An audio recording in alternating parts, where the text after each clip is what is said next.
pantalla. Buenas noches, Juan Felipe, Carlos Andrés. ¿Ustedes me confirman si en este momento ven mi pantalla, por favor? Sí, profe, sí se ve. Listo, muchas gracias, Lady. ¿Y me pueden confirmar si me están escuchando bien, por favor? Sí, señora.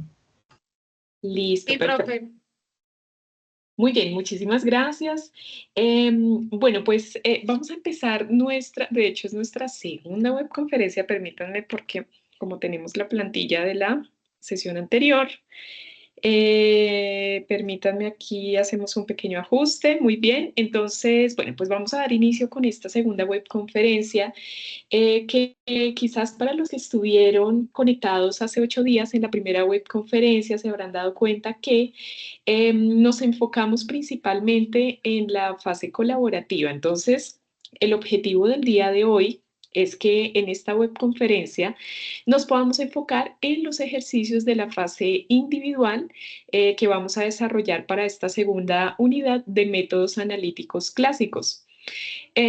Bueno, aquí quisiera recordarles que dado que nuestra actividad empezó, sí, hace exactamente 8 días, bueno, hoy tenemos nuestra segunda web y vamos a tener adicionalmente 2 citas. Uno, la siguiente semana, el jueves 17 de octubre. Entonces, en el transcurso de esta semana, ustedes van a ver que les vamos a enviar las invitaciones para estos CIPAs y adicionalmente pues van a ver los CIPAs también la programación en el campus virtual para aquellos que deseen inscribirse. De todas maneras pues con el enlace que les vamos a compartir pues ustedes se van a poder unir a estos CIPAs que están programados para las próximas 2 semanas. Entonces, bueno, hoy nos vamos a enfocar principalmente en la dinámica de la fase individual, para lo cual me gustaría saber, puede ser a través del chat, si ustedes me pueden comentar si ya en este momento eligieron el conjunto de ejercicios que van a desarrollar. Me gustaría saber si ustedes de pronto ya hicieron esa elección, porque eso nos va a facilitar un poquito el desarrollo el día de hoy. En la medida en que ustedes sepan qué ejercicio escogieron o qué conjunto de ejercicios, pues van a poder revisar la dinámica para el desarrollo o más bien como la metodología para desarrollar esos ejercicios. Entonces, pues espero ya hayan hecho esa elección. Asimismo, pues me gustaría preguntarles cómo van con la parte colaborativa. Si ya han podido ponerse de acuerdo con sus compañeros para el desarrollo de la fase colaborativa, si ya eligieron su rol en el trabajo colaborativo. Recuerden ustedes que para la fase colaborativa, y aquí me adelanto solo un poquito para mostrarles algo de lo cual hablamos en la clase anterior, ustedes tienen los mismos roles de la actividad anterior. Se espera que cada estudiante pueda elegir un rol, bien sea de compilador del trabajo, de revisor del mismo, puede ser el evaluador también del trabajo. Debe haber un estudiante que asuma el rol de entrega de la actividad en los tiempos estipulados en la agenda y también un estudiante encargado de las alertas que además de estar participando activamente con sus aportes, pues deberá generar anuncios informando a sus compañeros pues los días que quedan o que restan para el desarrollo de la actividad. Entonces, pues espero que en sus respectivos foros ya hayan hecho esta elección. Listo, perfecto. Ah, Jamie, claro que sí, yo te he visto participando activamente. Te he visto participando activamente en los foros. Chicos, por ahí tenemos un micrófono activo. Listo, gracias. Bueno, gracias, Oscar. Tú me dices que en el trabajo colaborativo van bien. También ya tenemos estudiantes que escogieron su grupo de ejercicios como para que lo tengan presente. Entonces, como saben, pues hoy nos vamos a enfocar principalmente en los ejercicios individuales. Recuerden que esta actividad pues tiene una ponderación de 75 puntos. Con respecto a la actividad que acaba de concluir, que es la actividad del paso 1, los tutores tenemos, de acuerdo con la agenda académica, hasta el día viernes para generar la revisión de la actividad. En este momento nos encontramos en dicha revisión, entonces esperamos que a más tardar el día viernes, finalizando el día, pues ya ustedes puedan ver en el campus virtual la calificación otorgada al paso 1, ¿listo? Para que lo tengan presente. Igualmente, los invito a que participen en los foros de la actividad del paso 2. Si no lo han hecho, los invito por favor, pues muy cordialmente a que generen su participación. Si bien ustedes saben, pueden con sus grupos de trabajo ir avanzando, pero si de pronto en grupo generaron, no sé, algún grupo de WhatsApp para esas participaciones, yo les recomiendo que igualmente participen en el foro porque cuando nosotros evaluamos la actividad, verificamos la participación de los estudiantes en el foro. A esa participación también se le otorga un puntaje. Entonces es importante que ustedes también participen en el foro colaborativo y pues desde allá recibirán retroalimentación. Bueno, esto es solo un recordatorio respecto a la fase colaborativa. Bueno, esto hace parte de la webconferencia que tuvimos hace 8 días. Durante la revisión de los foros he notado que hay grupos de trabajo que en este momento pues están escogiendo la técnica o el método analítico clásico para la detección del analito en la muestra de alimento, que es el objetivo de este paso 2. Que ustedes puedan elegir un método basado bien sea en gravimetría o volumetría para la detección del analito que ustedes escogieron. La idea es que sigan trabajando con el analito y la muestra del paso 1. Ya a menos de que el grupo en su conjunto decida cambiar de analito y alimento, lo pueden hacer, pero la recomendación es que sigan con el mismo del paso 1. Entonces hemos observado en la revisión de los foros que hay estudiantes que están escogiendo técnicas diferentes a las gravimétricas y volumétricas. Entonces aquí mucho ojo, porque como se habló en la webconferencia pasada, vamos a basar la técnica o el método que ustedes deben escoger debe inscribirse en cualquiera de las técnicas gravimétricas o volumétricas. No estamos trabajando técnicas instrumentales en este momento. Las técnicas instrumentales las trabajaremos hasta la siguiente unidad para que lo tengan presente. Entonces, de pronto, si ustedes de repente han escogido técnicas que no son o no corresponden a las técnicas analíticas clásicas, pues por favor revisen la información y por supuesto la revisión que en los foros estamos haciendo. Hace 8 días compartimos algunos ejemplos, por ejemplo, de técnicas gravimétricas. Tenemos la gravimetría de precipitación, la gravimetría de volatilización, la electrogravimetría, la valoración gravimétrica, son algunos ejemplos. Profundizamos en ellos en la webconferencia pasada, donde dimos algunos ejemplos de analitos que se pueden detectar mediante esas técnicas. Y asimismo, para el caso de las volumetrías, pues hablamos de algunos métodos volumétricos como las valoraciones o titulaciones volumétricas, que seguramente ya algunos han hecho en su práctica de laboratorio. Las valoraciones volumétricas hacen parte de nuestras prácticas de laboratorio del curso. También tenemos las valoraciones gravimétricas y tenemos las valoraciones columbimétricas para que lo tengan presente. Hay de verdad una gran variedad de técnicas analíticas clásicas que ustedes podrían elegir y de las cuales hay información bien interesante en la literatura, artículos científicos, en las bases de datos de la universidad. Entonces yo los invito a, si no lo han hecho, revisar esta primera parte de la fase colaborativa. Esto hace parte de la fase colaborativa y si es preciso revisar la grabación de la web que se realizó hace 8 días, ¿vale? Entonces, esa es la recomendación principal, que puedan revisar este material. E igualmente, pues como les digo, desde los foros, pues hemos venido como haciendo esa retroalimentación para aquellos estudiantes que tienen que corregir los métodos que han escogido. Bueno, entonces permítanme, aquí les voy a compartir el enlace de la webconferencia como para que lo tengamos allí. Listo, aquí está. Perfecto. Bueno, creo que sí se está grabando la web. Muy bien. Entonces, listo, vamos a dar inicio con nuestros ejercicios de la fase individual. Aquí quiero recordarles que para la fase individual, que es la segunda parte de nuestra actividad y es el enfoque de nuestra webconferencia del día de hoy, nuevamente, pues ustedes tienen un conjunto de ejercicios, hay 5 grupos de ejercicios en donde cada estudiante podrá elegir un grupo diferente. La idea es que cada estudiante elija un grupo diferente. Por ejemplo, ejemplo, Laura Mora elige el conjunto de ejercicios 3, ¿no? Recuerden que en la guía de actividades, la tengo por aquí, cada conjunto de ejercicios va a estar conformado por 3 preguntas, ¿no? Por 3 preguntas, entonces la idea pues es que ustedes, de acuerdo al conjunto de ejercicios que hayan elegido, pues puedan desarrollar la pregunta correspondiente. ¿Listo? Esa es como la dinámica que vamos a tener en cuenta aquí. Por supuesto, pues cada estudiante desarrolla los ejercicios que tiene a su cargo. Tenemos pues un anexo, que es el anexo de entrega de la actividad destinado para ello.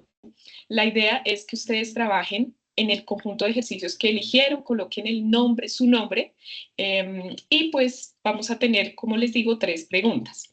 Una en torno a volumetría, al tema de volumetría, que es pues básicamente una de las técnicas clásicas que estamos abordando en esta unidad. Vamos a tener un ejercicio matemático de gravimetría y una pregunta teórica de gravimetría. ¿Listo? Entonces, básicamente, el conjunto de ejercicios pues tiene la misma dinámica para todos los estudiantes. 3 preguntas en torno a estas temáticas. Y pues tiene una puntuación total de 40 puntos. Miren ustedes que de los 75 puntos de la actividad, 40 puntos son de la fase individual. Entonces, aquí pues se les recomienda pues trabajar con mucha dedicación en estos ejercicios porque corresponden a un poco más de la mitad de la puntuación de esta actividad. Bueno, entonces aquí quisiera empezar antes de arrancar con el ejercicio de volumetría, que es el ejercicio más grueso, digámoslo así, el que tiene más ítems en el desarrollo de la actividad. Yo quisiera empezar por el ejercicio matemático de gravimetría, que es un poco más sencillo. Es muy parecido para cada uno de los estudiantes. Yo quiero empezar con un ejemplo de gravimetría y luego sí paso al ejercicio de volumetría, donde voy a hacer una breve explicación teórica del tema y posteriormente voy a hacer 2 ejercicios modelo que les van a servir a ustedes para el desarrollo de la actividad. Entonces, pues vamos a empezar con el ejercicio de gravimetría. Recordemos que la pregunta de gravimetría pues es una pregunta de tipo teórico que incluso si ustedes asistieron a la webconferencia de la semana pasada podrán responderlo porque en esa webconferencia, además de hablar de la dinámica de la fase colaborativa, nos enfocamos en todo el fundamento teórico de la gravimetría y la volumetría. Entonces, bueno, aquí para arrancar, aquí de inmediato, pues como abordamos todo el contexto teórico de la gravimetría en la clase anterior, podemos abordar en este momento un ejercicio de práctica de gravimetría, que de hecho tiene muchos elementos comunes a los ejercicios que ustedes con toda seguridad eligieron. Entonces, yo quiero tomar este ejemplo como base y ustedes se van a dar cuenta que en el momento de desarrollar sus ejercicios, pues van a encontrar una metodología muy similar para este ejercicio de gravimetría. Entonces, bueno, aquí pues me gustaría hacer una pregunta pequeñita en el chat, de pronto si ustedes me pueden responder, y es saber si ustedes ya tuvieron su primera sesión de laboratorio, en donde con toda seguridad tuvieron que haber abordado una práctica de gravimetría. Bueno, realmente no es en la primera sesión, es en la segunda sesión de laboratorio donde se aborda la práctica de gravimetría, es en la segunda sesión. Listo, Juan Felipe, muchas gracias. Perfecto, Gira. Creo todavía no has tenido tu práctica. Bueno, entonces para que sepan, la segunda sesión de laboratorio está muy afín con este paso 2 de la actividad. Entonces, bueno, vamos a iniciar con este ejercicio. Este ejercicio pues se basa en una reacción química que de hecho ustedes van a llevar a cabo en el laboratorio cuando desarrollen su parte práctica. Vamos a tener una muestra comercial de hierro. Si ustedes observan aquí la reacción, tenemos hierro como parte de los reactivos, hierro 2+, con su estado de oxidación 2+. Entonces, en este ejercicio tenemos una muestra de mineral de hierro, nos dan la cantidad de esa muestra, que es de 0,8040 gramos, y nos dicen que esa muestra se disuelve en ácido. ¿Sí? Regularmente el ácido que se utiliza aquí en este tipo de experimentos es ácido sulfúrico. Posteriormente, el hierro que estamos tratando de detectar en esta muestra por gravimetría se reduce a hierro 2+, y se titula, o sea, de hecho partimos de hierro en como una muestra mineral y posteriormente pues esto se reduce a hierro 2+. Entonces dice que se titula esa muestra con 47,22 mililitros de una disolución de KMnO4, que es el permanganato de potasio, y nos dan la concentración de ese permanganato de potasio. Si ustedes se dan cuenta, el permanganato de potasio está aquí en los reactivos de nuestra reacción. Y nos dicen que la concentración de ese permanganato es de 0,02242 molar.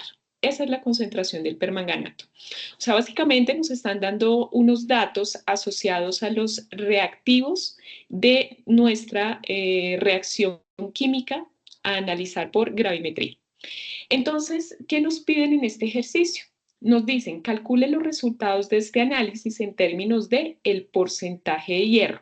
O sea, básicamente lo que nos están preguntando aquí es el porcentaje de hierro recuperado al finalizar el procedimiento después de llevar a cabo esta reacción. Toda vez que se lleva la reacción a cabo, lo que nos piden es determinar el porcentaje de hierro que se pudo recuperar de esa muestra. ¿Listo? Entonces, bueno, ¿cómo hacemos esto? Para que ustedes lo tengan presente. Hay un datico que nos están dando adicional en este ejercicio y es el peso atómico del hierro. El peso atómico del hierro es de 55,85 gramos sobre mol. Y este peso pues se puede encontrar en la tabla periódica, ¿no? Entonces, para que ustedes lo tengan presente. Si de pronto ustedes les han asignado un elemento diferente, pues el peso del elemento lo podemos encontrar en la tabla periódica. Entonces, bueno, tenemos aquí que la reacción del analito, que es el hierro, y el reactivo, que es el permanganato de potasio, se describe por medio de la siguiente ecuación química, que es la misma que tenemos arriba. De hecho, aquí ya tiene los coeficientes estequiométricos que determinan el balanceo de la reacción. Se colocan esos coeficientes, pues básicamente para especificar que la reacción ya está balanceada. Digamos que aquí no nos detenemos tanto en el balanceo ni por oxidorreducción ni por el método ion-electrón, porque lo que nos interesa es desarrollar el ejercicio gravimétrico. Entonces, pues como tal, no nos están pidiendo el balanceo de la ecuación. Entonces, bueno, ¿qué es lo que debemos hacer en primer lugar? En primer lugar, debemos identificar la relación estequiométrica entre las sustancias que están reaccionando. Si ustedes se dan cuenta, en este ejercicio nos están preguntando por la cantidad de hierro obtenida al final del procedimiento. Pero ¿qué nos están diciendo? Que el hierro reacciona con el permanganato de potasio. Y la relación estequiométrica que hay entre estas dos especies es la siguiente. Una mol de permanganato, ¿sí? De este ion permanganato reacciona con 5 moles de hierro. Esa es la relación estequiométrica entre estas dos especies. Entonces, teniendo en cuenta esa relación estequiométrica, si ustedes observan aquí, lo podemos expresar mediante este que es un factor de conversión. Podemos decir que una mol de permanganato o mol de permanganato de potasio reacciona con 5 moles de hierro. ¿Listo? Entonces, para poder desarrollar nuestro ejercicio, vamos a, inicialmente, calcular la cantidad de permanganato empleada en la titulación.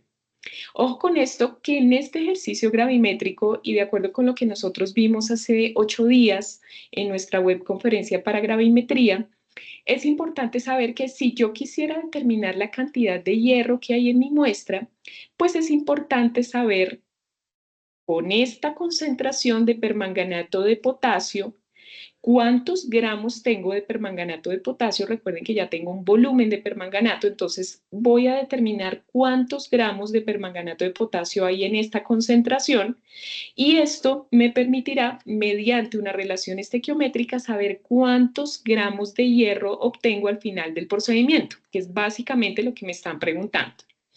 Entonces, para poder determinar la cantidad de permanganato de potasio, es importante tener en cuenta el volumen que me dan en el ejercicio.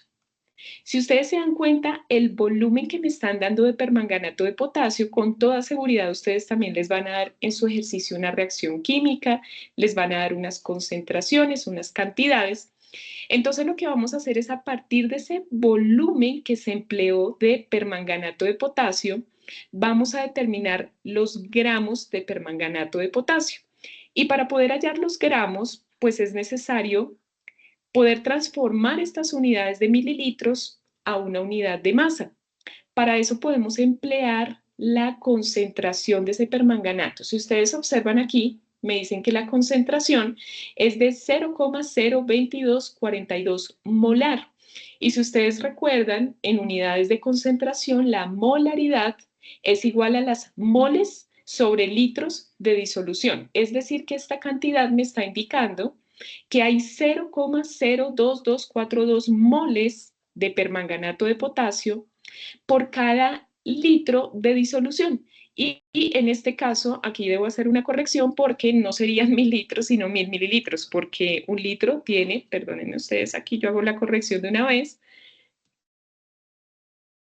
Déjenme hacer la corrección para que lo tengamos presente. Aquí. Entonces, esta es la cantidad de moles que hay en un litro de disolución.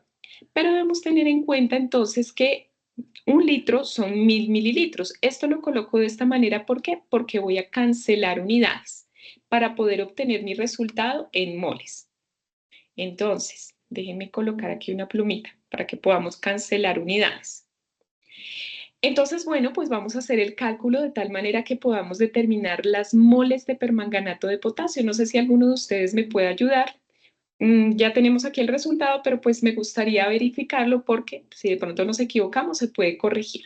Si alguno de ustedes tiene su celular o su calculadora en la mano, les agradecería si me ayudan a verificar este resultado. Recuerden que lo que vamos a tratar de hacer es identificar la cantidad de hierro que se produce a partir de este volumen de permanganato de potasio a esta concentración. ¿Listo? Entonces vamos a tratar de revisar el resultado de este ejercicio. Bueno, tú me dices, profe, los enunciados no tienen, los ejercicios no tienen enunciado en el anexo. Ah, bueno. Lo que pasa, Oscar, es que en el anexo, que es este de aquí mira, por ejemplo, para el ejercicio de gravimetría, pues tú tienes que irte a la guía, digamos, si tú escogiste el conjunto de ejercicios 1, tú tienes que irte directamente a la guía y en la guía pues vas a tomar el ejercicio de gravimetría y ese ejercicio de gravimetría es el que vas a copiar y vas a colocar en el anexo correspondiente, aquí en gravimetría. No se colocan los enunciados porque si no se nos extiende demasiado el anexo y nos quedaría muy largo si colocamos todos los enunciados. Eso lo deben hacer ustedes. Listo, perfecto, muchas gracias. Juan Felipe, gracias por el resultado. Déjenme, me regreso aquí a la presentación. Listo, bueno, muy bien. Juan Felipe nos dice que el resultado es 0,001 mol, que en términos de notación científica, decir 0,001 es lo mismo que decir 1 por 10 a la menos 3, que es este que tenemos aquí. Pero pues este resultado tiene mayor cantidad de cifras significativas. Si ustedes lo hacen en la calculadora, se van a dar cuenta que ese número está acompañado de otras cifras significativas. Perfecto, José Carlos, es básicamente como lo que nos compartes, 1,05, pero debes tener en cuenta que en la calculadora también nos dice que es por 10 a la menos 3, que no es lo mismo que 1,05, para que lo tengas presente. Listo. Entonces, ahora bien, ya que tengo esta cantidad de moles, pues ahora lo que voy a tratar de hacer es calcular la cantidad de hierro que reacciona con el agente titulante, ¿no? Entonces, bueno, recordemos que aquí se llevó a cabo una reacción entre el permanganato de potasio y el hierro que pues se encuentra en una muestra mineral. Entonces, para poder calcular la cantidad de hierro que reacciona con esta cantidad de agente titulante, entonces aquí tenemos el permanganato de potasio, pues debemos utilizar la relación estequiométrica de mi ejercicio. Recuerden que una mol de permanganato reacciona con 5 moles de hierro. Esa es la reacción o esa es la relación que voy a tomar acá. Entonces, si yo quisiera determinar la cantidad de hierro que pues se utiliza cuando tenemos 1,059 por 10 a la menos 3 moles de permanganato de potasio. Debo multiplicarlo por la relación estequiométrica que me da la ecuación balanceada, que es esta: 1 mol de permanganato, 5 moles de hierro. Coloco aquí 1 mol de permanganato reacciona con 5 moles de hierro a fin de que las unidades se puedan cancelar. ¿Listo? Moles con moles se cancelan. Y si ustedes se dan cuenta, ya me voy acercando al resultado que me están pidiendo. En este caso, el resultado me daría en moles de hierro. Pero ¿cómo creen ustedes que pueda pasar estas moles de hierro a gramos de hierro? ¿Qué creen ustedes que deba hacer para pasar de moles a gramos? ¿Qué me sugieren con los datos que tenemos aquí en el ejercicio? Ah, listo, José Carlos, gracias ahí por tu confirmación. Exactamente, Oscar, muy bien. Entonces, si quiero pasar estas moles de hierro, pues es necesario que, bueno, aquí coloco el resultado, que ustedes por supuesto lo pueden verificar. Para poder pasar esas moles de hierro resultantes, pues debo utilizar el peso atómico, en este caso el peso atómico del hierro que me están dando en el ejercicio. Yo sé que hay 55,85 gramos por una mol de hierro. Entonces, si yo multiplico este valor en moles por por ese factor de conversión, pues puedo de esa manera cancelar las moles y obtener los gramos de hierro que necesito en la reacción, que eso es lo que me están pidiendo. Entonces, utilizo mi peso atómico como factor de conversión. ¿Y esto cuánto me daría, chicos? ¿Cuánto me daría este ejercicio? ¿Cuánto me daría esta multiplicación para que podamos obtener entonces los gramos de hierro?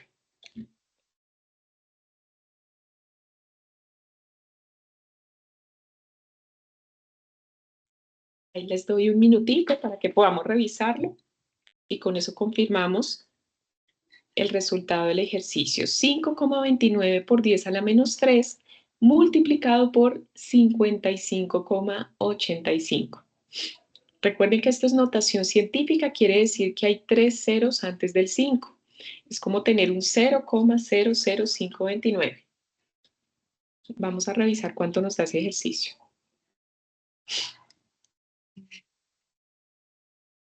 Listo, José Carlos, muchas gracias. Vamos a ver si de pronto no te faltó nota. Aquí está, mira. Muy bien, Juan Felipe, ese es el resultado. De pronto, José Carlos, nos faltó por ahí algún valorcito por ingresar porque nos da un valor muy grande.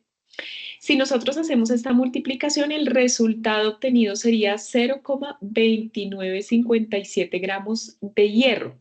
Quiere decir que esta es la cantidad que se requiere para reaccionar con el permanganato de potasio, ¿sí? Entonces, bueno, aquí tengo este resultado que sería pues los gramos de hierro que se van a emplear, pero debemos tener en cuenta que el resultado me lo están pidiendo en porcentaje de hierro, porcentaje de hierro. Y para poder pasar este valor a porcentaje, debo tener en cuenta que en mi ejercicio el 100% es el valor que me dan inicialmente, que es el 0,8040 gramos. Ese es el total de la muestra de la que se dispone. Este es el 100%. Si este es el 100%, yo necesito determinar esta cantidad a qué porcentaje corresponde. Y con eso finalizaríamos el ejercicio. Entonces, calculamos el porcentaje de hierro. ¿Cómo lo calculamos? Entonces decimos que nosotros sabemos que esta es la cantidad que obtuvimos del ejercicio, pero también sabemos que por cada 100% de muestra tenemos 0,8040 gramos de muestra, que es lo que me dan aquí, que es mi 100%. ¿Sí? Entonces la idea es poder desarrollar esta operación sencilla para poder estimar un porcentaje. ¿Y eso cuánto me daría, chicos? ¿Cuánto me daría el porcentaje de hierro que está presente en ese porcentaje muestra? Vamos a revisarlo. Uno de los propósitos, mientras ustedes aquí terminan, uno de los propósitos de la gravimetría es poder determinar el porcentaje del analito o de la sustancia de interés en una muestra, bien sea una muestra comercial, una muestra de alimento, una muestra ambiental. Entonces, el objetivo de la gravimetría, mediante diferentes técnicas y procedimientos, es al final obtener el porcentaje del analito en términos de masa o también de concentración. Listo, perfecto. Muchas gracias a todos. Ustedes me dicen por aquí que es el, muy bien, 37% aproximado, o más exactamente 36,78%. Lo coloco con 4 cifras significativas porque en mi operación, el número que tiene menor cantidad de cifras significativas, pues estos dos tienen las mismas cifras, ¿no? Serían 4, porque este 0 no es significativo. 4 cifras, entonces lo reporto con 4 cifras también. Sería el 36,78% de hierro. ¿Listo? Entonces, realmente los ejercicios de gravimetría que ustedes van a encontrar en el documento son muy similares. Les dan un contexto químico para que ustedes al final puedan determinar el porcentaje de analito en la muestra. ¿Listo? Entonces, tienen una dinámica muy similar. De los 3 ejercicios que tenemos planteados en la guía, pues el de gravimetría tiende a ser el más cortito, el más concreto. Entonces, pues ustedes lo van a poder desarrollar, pues teniendo en cuenta la relación estequiométrica de la ecuación y algunos factores de conversión. Aquí, por ejemplo, les dan alguna...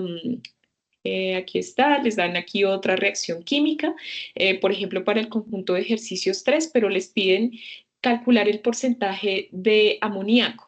Entonces, aquí tenemos el amoníaco. La idea es calcular el porcentaje de amoníaco, por ejemplo, en la reacción.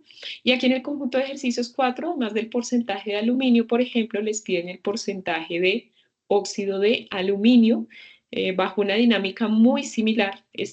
Hay algunos más cortitos, otros un poquito más largos, pero realmente el ejercicio de gravimetría pues tiende a ser muy, muy sencillo. Entonces, yo les pido por favor, pues ya cuando ustedes se familiaricen con los ejercicios, con el conjunto de ejercicios que eligieron, tratemos de desarrollar el ejercicio. Vamos a tener, como les indico, 2 fechas de CIPAS para que desde allí pues ustedes puedan llevar quizás el desarrollo que tengan. Si tienen dudas o de pronto se sienten ahí como un poquito bloqueados en el desarrollo, nos pueden comentar y con mucho gusto pues revisamos el ejercicio también en los CIPAS. ¿Listo? Entonces, bueno, este es un ejemplo de ejercicio de gravimetría.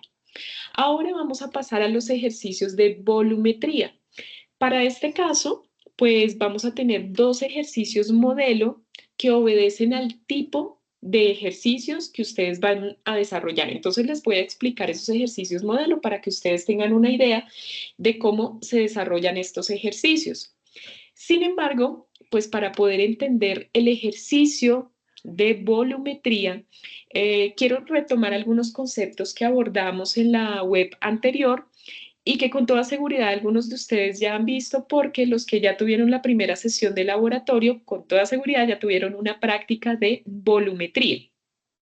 Entonces, nosotros lo que hacemos en una volumetría, que es un método de análisis clásico, es, tenemos un sistema, un equipo muy similar a este que ustedes ven aquí a la derecha de la diapositiva, en donde vamos a tener una bureta. Esa bureta pues va a contener una sustancia de concentración conocida, a la cual nosotros llamamos agente titulante, que es esta que se encuentra acá. El agente titulante es una solución de concentración conocida que se añade para reaccionar con la muestra que desea medirse, llamada analito. Quiere decir que nuestro analito va a ir aquí en la parte inferior. La sustancia de análisis, de la cual muy probablemente no conocemos la concentración y para la cual queremos determinar la cantidad de analito, se encuentra aquí en la parte inferior. Entonces, lo que hacemos en las volumetrías básicamente es llevar a cabo una reacción entre el agente titulante y el analito. Y para poder dar un seguimiento a esta reacción, tenemos que añadir unas gotas de un indicador que, de acuerdo con su cambio de color, también llamado viraje, nos va a determinar cuándo la reacción llega a su fin. Entonces, El indicador, que es el que les coloco aquí, se añade al analito en disolución para producir cambios físicos observables que van a poner en evidencia el punto final de la reacción. Entonces, bueno, para eso también podemos introducir un potenciómetro que me permite medir el pH de la reacción y de acuerdo con ese pH, pues cuando la reacción, por ejemplo, llegue a su fin o llegue al punto de equilibrio, pues vamos a tener un pH específico para cada reacción, que usualmente es 7, pero no en todos los casos. Entonces, bueno, este es el sistema de titulación o valoración volumétrica para que ustedes lo consideren y lo tengan allí en mente.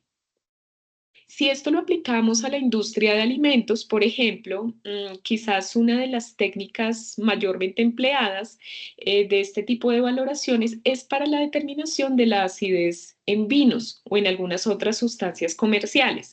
Entonces, si quisiéramos determinar la acidez en vinos, pues en el vasito tendríamos la muestra alimenticia de interés, ¿no? Entonces tendríamos aquí nuestro vino, el cual contiene ácido cítrico, por ejemplo, entre otros. Y pues aquí en nuestra bureta tenemos el agente titulante. Si tenemos un ácido en la parte inferior, usualmente el agente titulante es una base. Esto porque ustedes recordarán en sus clases de química general, cuando un ácido reacciona con una base, ya por reacción o por norma general, produce una sal más agua. En este caso, la sal sería el cloruro de sodio, ¿sí? Y el agua. Entonces, para este caso en particular, el ácido clorhídrico más el hidróxido de sodio produce una sal más agua. Aquí tenemos el sistema que les acabo de mencionar, pues ya visto como desde los instrumentos, el agente titulante, que sería el que iría aquí, el hidróxido de sodio. En la parte inferior tendríamos nuestro analito, que sería la muestra de interés, no necesariamente ácido clorhídrico, puede ser cualquier otra muestra que tenga un producto ácido. Y bueno, pues usualmente en el laboratorio utilizamos una plancha con agitación para que el sistema siempre esté agitando y la solución se encuentre homogénea para que la reacción se pueda llevar a cabo de la mejor manera. Y bueno, pues ya si nosotros tenemos el punto final de la reacción, vamos a conocer la estequiometría de esa reacción y eso nos va a permitir determinar la cantidad del analito. Entonces, más o menos de esta manera opera la volumetría, para que ustedes lo tengan presente. Entonces, bueno, de esas volumetrías, de esa técnica volumétrica, nosotros podemos obtener una gráfica. Una gráfica, pues, que es básicamente el resultado de esa valoración volumétrica. Si ustedes observan en esta gráfica, que es básicamente un reflejo de lo que ocurre en la reacción química, supongamos que nuestra reacción es ácido clorhídrico más hidróxido de sodio, produce sal más agua. En el eje X nosotros vamos a tener el volumen de hidróxido de sodio que se agrega desde la bureta, ¿sí? Entonces aquí tenemos nuestro agente titulante. En el eje X vamos a tener ese volumen de agente titulante. Dado que nosotros partimos de una bureta completamente llena, cuando lleguemos al punto final de la reacción, que es cuando nuestro analito cambia de color, pues debemos tener en cuenta el volumen que se ha consumido de ese agente titulante. Entonces, bueno, cuando arranca la reacción, si ustedes observan, el volumen inicial del NaOH o del hidróxido de sodio es cero. ¿Por qué cero? Pues porque no se ha agregado nada de NaOH al analito. Entonces el volumen es cero. Si ustedes observan aquí, en el eje Y tenemos el pH. El pH pues es el potencial de hidrógeno que me indica pues básicamente la acidez de la sustancia o de la mezcla que estamos analizando. Es un indicador de pues básicamente el potencial de hidrógeno o la acidez de esa reacción. Entonces, nosotros partimos inicialmente de un volumen de analito, que para este ejemplo sencillo, pues el analito va a ser un ácido. Por eso decimos que el pH en este punto inicial es ácido, ¿no? Recordemos que las sustancias ácidas se ubican en un pH menor a 7, de 0 a valores menores de 7. En 7 tenemos las sustancias neutras y ya mayores de 7 pues tenemos las sustancias de tipo básico. Entonces en este punto pues lo que estamos midiendo es el pH de nuestro analito de interés. Entonces, vamos a ver cómo el volumen del NaOH se va incrementando conforme avanza la reacción. Y en la medida que ese volumen de NaOH va incrementando, pues el pH también lo va haciendo. ¿Esto por qué? Porque ya al ácido le estamos agregando una base. Las bases tienen un pH mayor a 7, de tal manera que es inevitable que el pH empiece a subir, a subir, a subir. El pH va a empezar a subir, a subir, a subir, hasta que llegamos a un punto de equivalencia. En ese punto de equivalencia, nosotros podemos decir que el cloruro de sodio y el agua se han producido en la reacción. Es aquí donde básicamente se lleva a cabo la reacción y en ese punto de equivalencia vamos a ver un cambio de color en nuestro analito y eso me determina pues que la reacción ha llegado a su fin. ¿Qué pasa? Para elaborar este tipo de gráficas de valoración, pues es preciso que toda vez que llego al punto de equivalencia se siga añadiendo NaOH. Esto con el fin de tener una curva de valoración, pues con un espectro más amplio de datos. Entonces lo que hago es seguir agregando NaOH e indudablemente, pues aquí ya al final lo que tendría sería un exceso de base, un exceso de hidróxido de sodio. Ya la reacción llegó a su fin en el punto de equivalencia, pero seguimos aumentando la cantidad de NaOH y lo que hacemos es que saturamos la reacción de hidróxido de sodio. Eso se evidencia en el pH. Aquí es aproximadamente de 13 y el volumen de hidróxido de sodio es de 40 mililitros. Entonces, esta es una curva de valoración, así se le llama, y con el ejercicio que vamos a desarrollar tenemos que llegar a esa curva de valoración. ¿Listo? Es básicamente pues como el ejemplo que quería compartirles. Entonces, pues curvas de valoración hay de diferentes tipos. Realmente la que nosotros vamos a desarrollar en el ejercicio se parece más a esta, que es una curva llamada sigmoidea. Recuerden que en el eje X vamos a tener el volumen del reactivo, que en este caso, pues para el ejemplo anterior era el hidróxido de sodio, y vamos a tener aquí el pH en el eje X. Y nos va a dar una curva como de este estilo. Entonces, pues vamos a ver cómo en esa curva, en una región pues relativamente pequeña, vamos a encontrar el punto de equivalencia, que es aquí en esta región. Entonces vamos a tener el punto de equivalencia correspondiente cuando ya se lleva a cabo la reacción de forma completa. Este tipo de curvas también existen para volumetría, que son las curvas de segmento lineal, pero bueno, realmente este tipo de curvas pues no las vamos a obtener en esta ocasión. Bueno, aquí me gustaría que ustedes me dijeran a través del chat si todos ya escogieron su grupo de ejercicios o todavía no lo han hecho. Me interesa para que podamos orientar un poquito mejor aquí el ejemplo que les voy a compartir. Listo, perfecto, Oscar. Creo que ya varios me habían dicho que sí, que habían podido elegir el ejercicio. De hecho, ahorita vamos a arrancar con un modelo para el ejercicio 1, pero se van a dar cuenta que aquí vamos a tener dos diferencias marcadas, vamos a tener dos tipos de ejercicios a desarrollar en ese punto de volumetría y ya les explico cuál es la diferencia fundamental. Bueno, déjenme, yo me adelanto un poquito por aquí. Aquí.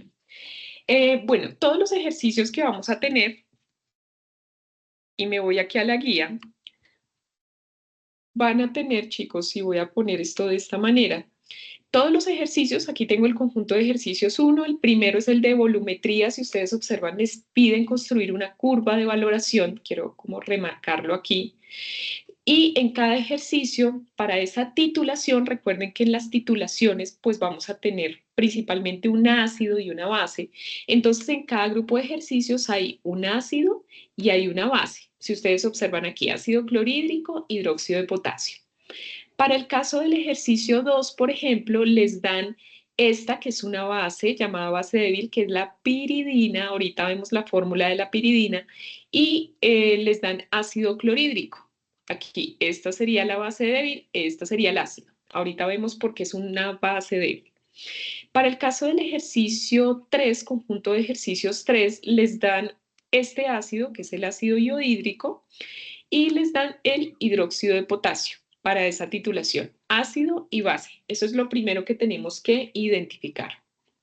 Para el caso del ejercicio 4 les dan este compuesto que es el hidróxido de amonio, que es una base o hidróxido, y el ácido clorhídrico, pues que es un ácido. Y por último tenemos para el caso del ejercicio 5 el ácido benzoico y el hidróxido de potasio. Lo que quiero que de pronto ustedes tengan presente es que para este tipo de ejercicios, como lo acabo de explicar por aquí, para poder llevar a cabo este ejercicio necesitamos un ácido y una base.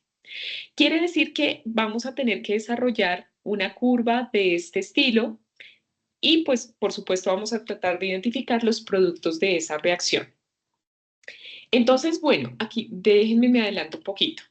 ¿Qué pasa con los ácidos y las bases? Los ácidos y las bases, que son pues las sustancias que utilizamos para este tipo de valoraciones, son fundamentales para estos ejercicios y para eso debemos tener en cuenta la definición de ácido y la definición de base, que seguramente ustedes se acordarán que los ácidos, ya por su naturaleza, son donadores de protones, donadores de H más protones, mientras que las bases son aceptores de protones. Si nosotros en una reacción tenemos una base como esta, que es el amoníaco, y tenemos agua, en este caso alguno de los dos deberá actuar bien sea como ácido o como base. Si tenemos un ácido, la otra sustancia deberá actuar como base. ¿Qué pasa cuando se lleva a cabo esta reacción? Por ejemplo, el agua tiene una tendencia a perder protones, a perder iones H. Entonces, si ustedes observan aquí, el H2O, que está conformado por dos átomos de hidrógeno, puede perder una H y formar un grupo OH que es conocido como ion hidroxilo, hidroxilo negativo. Pero ¿para dónde se va esa H? Pues esa H es aceptada por la base. En este caso, aquí, la base es la que acepta el protón que libera el agua y forma este ion positivo porque ha aceptado un protón y esto pues forma un ácido que es llamado un ácido conjugado. Entonces, ojo con esto que en este caso la base sería la aceptora de protones y el agua sería el donador de protones. Al ser el donador de protones es el ácido y este a ser el aceptor, pues es una base. ¿Listo? Entonces este quizás es uno de los ejemplos más comunes de reacciones ácido-base. Entonces, aquí otro aspecto a recordar para poder desarrollar estos ejercicios. Esta doble flecha que ustedes ven aquí, esta doble flechita, me indica que esta reacción química se encuentra en equilibrio. ¿Qué quiere decir que se encuentre en equilibrio? Que estos productos que ustedes observan en un momento dado van a llegar a una formación total, ¿sí? Van a formarse, pero asimismo, en este tipo de reacciones de equilibrio vamos a encontrar a lo largo de la reacción una cantidad de reactivo, siempre. Entonces vamos a tener, les voy a mostrar aquí de forma un poquito más esquemática para que ustedes vean, vamos a tener un punto de la reacción donde la concentración de reactivos y productos va a dejar de cambiar, donde se va a mantener constante, como en estas dos líneas que vemos acá. Entonces, si en esta gráfica tenemos la concentración en el eje Y, la concentración que nos habla de la cantidad de soluto en una solución, y en el eje X tenemos el tiempo de la reacción, nosotros podemos ver que en el tiempo cero, que es este que señalo aquí en la diapositiva, déjenme ver, no, perdón, aquí, vámonos arriba. En el tiempo cero, este sigue siendo el tiempo cero de la reacción, en un momento inicial yo voy a tener una alta concentración de reactivos. Los reactivos en esta reacción hipotética son A y B, ¿sí? Entonces, al inicio de la reacción, pues yo voy a tener una concentración alta de esos reactivos. A medida que la reacción va transcurriendo, la concentración de los reactivos va bajando, bajando, bajando, conforme la reacción va transcurriendo. Pero mientras la concentración de reactivos va bajando, bajando, bajando, recuerden que los reactivos son A y B, la concentración de productos va subiendo, por supuesto, conforme avanza la reacción. Entonces la concentración de productos sube, sube, sube, sube, sube, hasta que llega un punto que es conocido como el tiempo de equilibrio de la reacción, donde la concentración de productos y la concentración de reactivos se mantiene constante. en el equilibrio químico. ¿Listo? Entonces, hay equilibrio químico cuando dos reacciones opuestas ocurren de manera simultánea a la misma velocidad. Entonces, aquí la concentración de reactivos de productos y de reactivos deja de cambiar en el tiempo. Entonces, bueno, esto es muy importante y lo vamos a emplear para un tipo de ejercicios muy específicos que ustedes van a ver ahorita. Entonces, bueno, esta reacción en el equilibrio, aquí por ejemplo A más B produce C más D, viene acompañada de unas letras minúsculas de la vocal, ¿no? Esas minúsculas van a corresponder al coeficiente estequiométrico de la reacción. Como lo vimos en gravimetría, si son 5 moles, pues el coeficiente será 5, si son 6 moles, pues el coeficiente será 6, etc. Pero esas letricas en minúsculas son los coeficientes de la reacción. Entonces, cuando hay una reacción en equilibrio, cuando yo tengo esta doble flecha que me indica que la concentración de reactivos y productos deja de cambiar, yo puedo representar esta reacción mediante una constante de equilibrio. Y la constante de equilibrio no es más que una relación entre la concentración de los productos, si ustedes se dan cuenta, C y D son los productos que irían en el numerador. Entonces, la concentración, coloco concentración a manera de corchetes, los corchetes me indican la cantidad de soluto en una cantidad de disolución, estos corchetes me indican concentración, se eleva al coeficiente estequiométrico pues, de esa sustancia. Entonces, vamos a tener los productos en la parte superior y la concentración de los reactivos la voy a tener aquí en el denominador. Entonces, toda reacción que se lleve a cabo en un equilibrio químico se representa mediante una constante de equilibrio que tiene esta fórmula matemática, que se cumple absolutamente para todas las reacciones en equilibrio.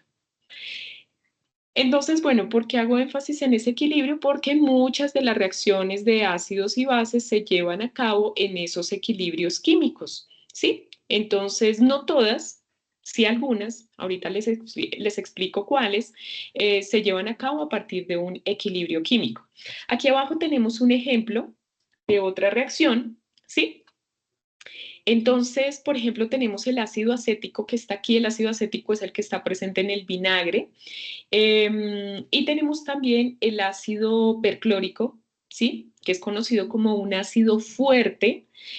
Aquí hay un aspecto importante y es que este ácido libera protones y como es un ácido fuerte y libera protones, pues pueden ser aceptados por este compuesto, que si bien es el ácido acético, si recibe protones, pues ya no sería un ácido sino una base, si es capaz de recibir protones, como tenemos acá. Entonces aquí este actuaría como base, este como ácido y tendríamos una reacción en el equilibrio. ¿Qué me interesa aquí? Que ustedes conozcan que las reacciones en equilibrio son aquellas que se presentan mediante una doble flecha. Déjame ver, déjame ver. Oscar, tú me dices que el 3 sería coeficiente estequiométrico. ¿Te refieres al 3 que acompaña al amoníaco?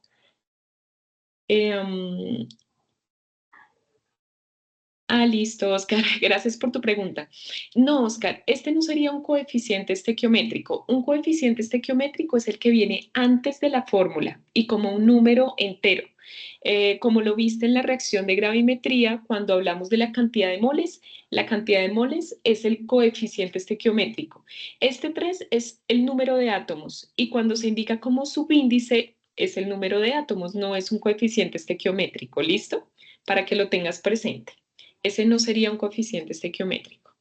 Entonces, por ejemplo, en esta reacción, pues dado que todos los coeficientes serían 1, porque aquí, mira, no tengo un número diferente de 1, cuando no lo coloco sería 1, pues simplemente las concentraciones en la constante de equilibrio, pues irían elevadas a la 1, que es básicamente el mismo número, se pueden omitir. Pero bueno, pues vamos a seguir avanzando como para que ustedes vean por qué les estoy explicando esto. Ya vamos a hacer un ejercicio.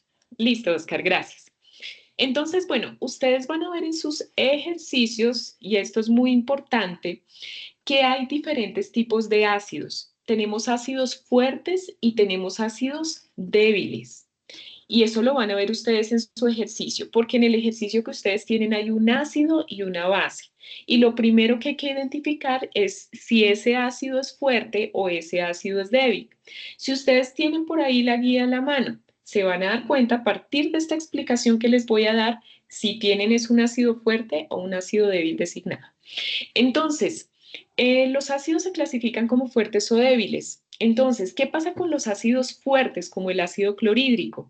El ácido clorhídrico, que es un ácido fuerte, se ioniza completamente en disolución acuosa. ¿Qué quiere decir esto? Aquí ya no vamos a tener la doble flecha del equilibrio. Si ustedes se dan cuenta, hay solo una flecha apuntando en la dirección de los productos. Quiere decir que el ácido clorhídrico se convierte completamente en agua, se convierte en hidrógenos, que son protones básicamente, más iones cloro, iones cloruro, positivos y negativos, ¿no? Positivos pues por la electronegatividad que es menor en el hidrógeno y el cloro tiene una electronegatividad mayor, por tanto es negativo. ¿Qué quiere decir que se ioniza? Que se divide en sus cargas. Entonces, recuerden que cuando tenemos esta flechita en una sola dirección nos indica que el compuesto se ioniza de forma completa.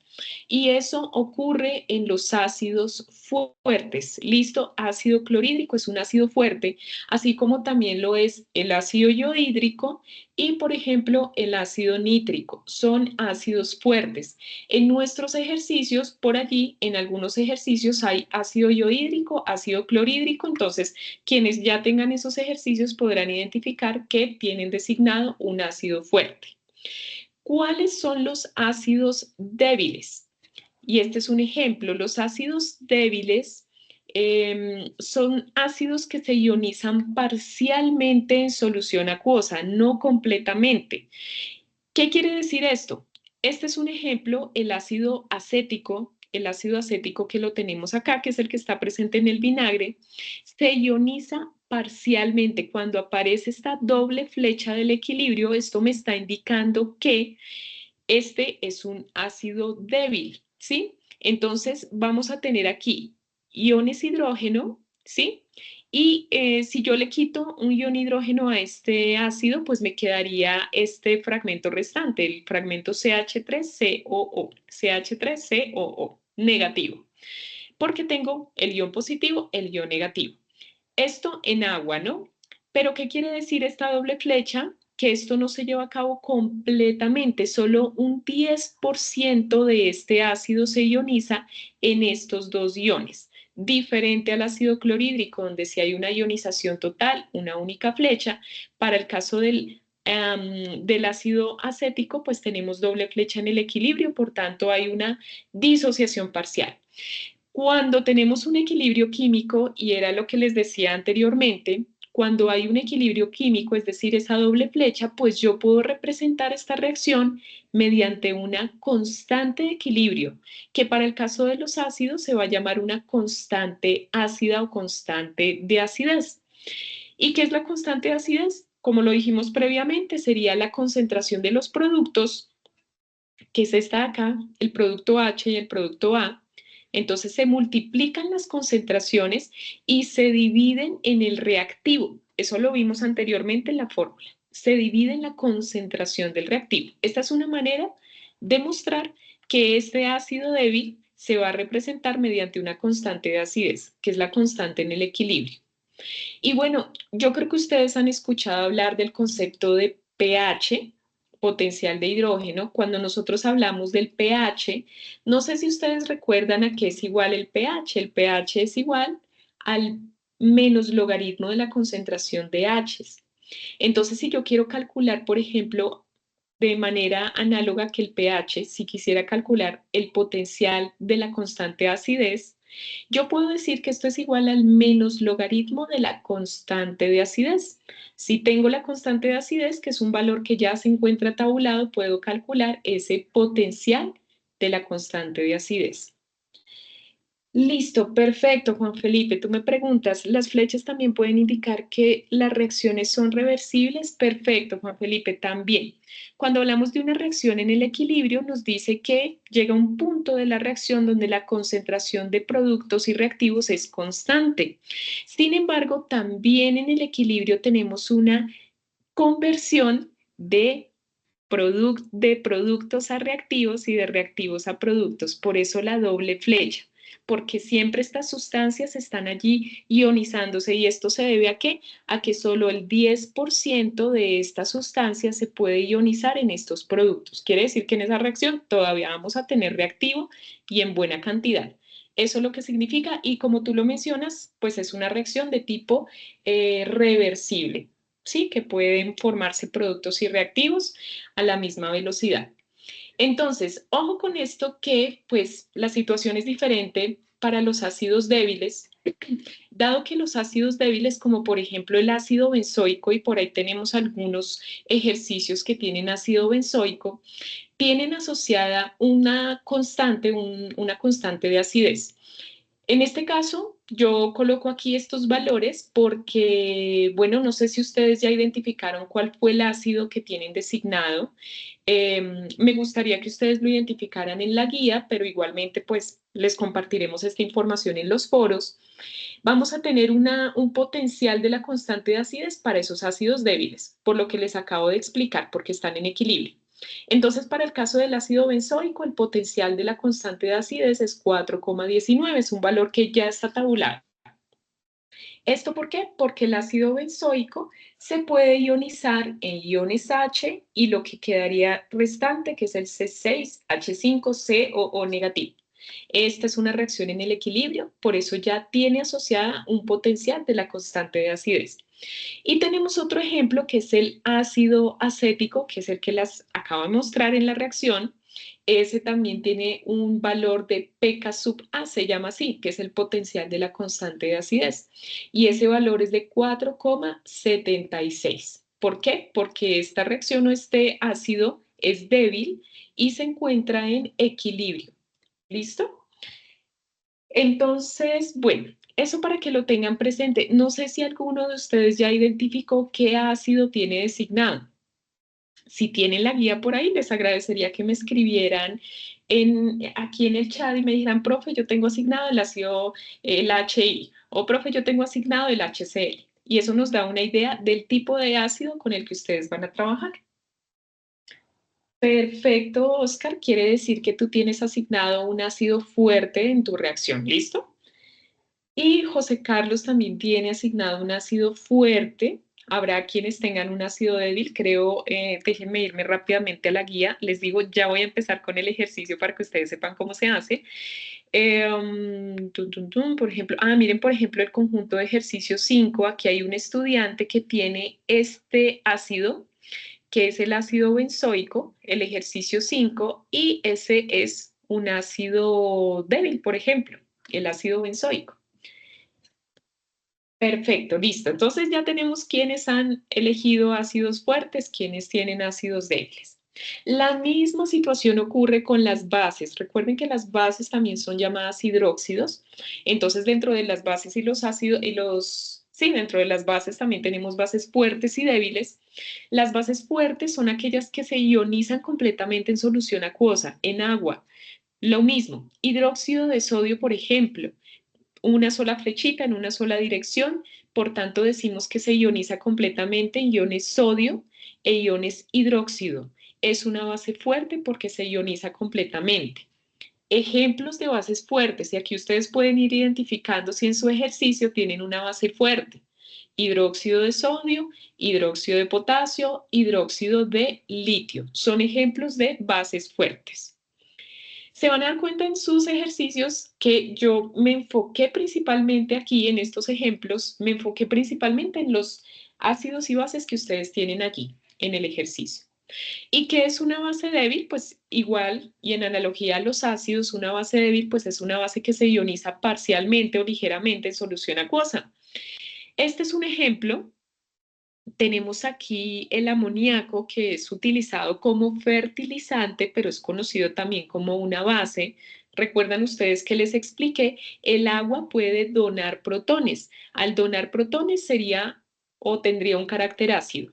Ese protón que dona el hidrógeno lo acepta el amoníaco. Entonces aquí tenemos el amoníaco NH4+, formando el ion amonio, más el grupo OH-. Esta es una base débil. Cuando veamos esta doble flechita que nos indica que la reacción está en equilibrio, quiere decir que la ionización es parcial. Solo un porcentaje de esa base se ionizó. Entonces, la misma situación, cuando tenemos una base, pues vamos a tener una constante básica o una constante de basicidad, que para el caso de esta reacción sería igual a la concentración de los productos NH4 y OH dividido en la concentración de los reactivos. Eventualmente aquí tenemos el amoníaco y nos faltaría el agua, pero usualmente el agua no se coloca dado que la concentración del agua líquida, valga la redundancia, pues tiene una concentración de 1 molar, de tal manera que si multiplicamos este valor por 1, pues nos va a dar el mismo valor, así que se omite la concentración del agua. Entonces, si nosotros tenemos una constante básica, constante de basicidad, pues nuevamente podemos hallar un potencial de esa constante y ese potencial de esa constante básica sería igual a menos el logaritmo de esa constante básica. ¿Por qué se emplea ese potencial? Lo que pasa es que estas constantes son valores muy pequeños. Cuando me refiero a pequeños es valores del orden de 1 por 10 a la menos 5, 1 por 10 a la menos 7. ¿Y qué es lo que hace el potencial? Convertir esos números pequeños en números más grandes, mucho más fáciles de manejar.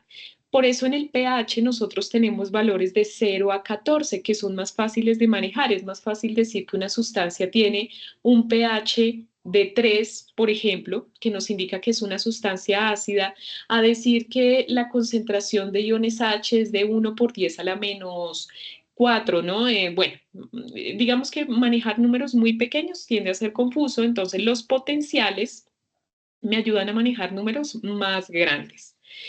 Entonces, ejemplos de bases débiles, aquí tenemos el hidróxido de amonio, es una base débil, seguramente algunos la verán en sus ejercicios, el hidróxido de amonio, y tiene un potencial de la constante de basicidad que es de 4,75, por ejemplo.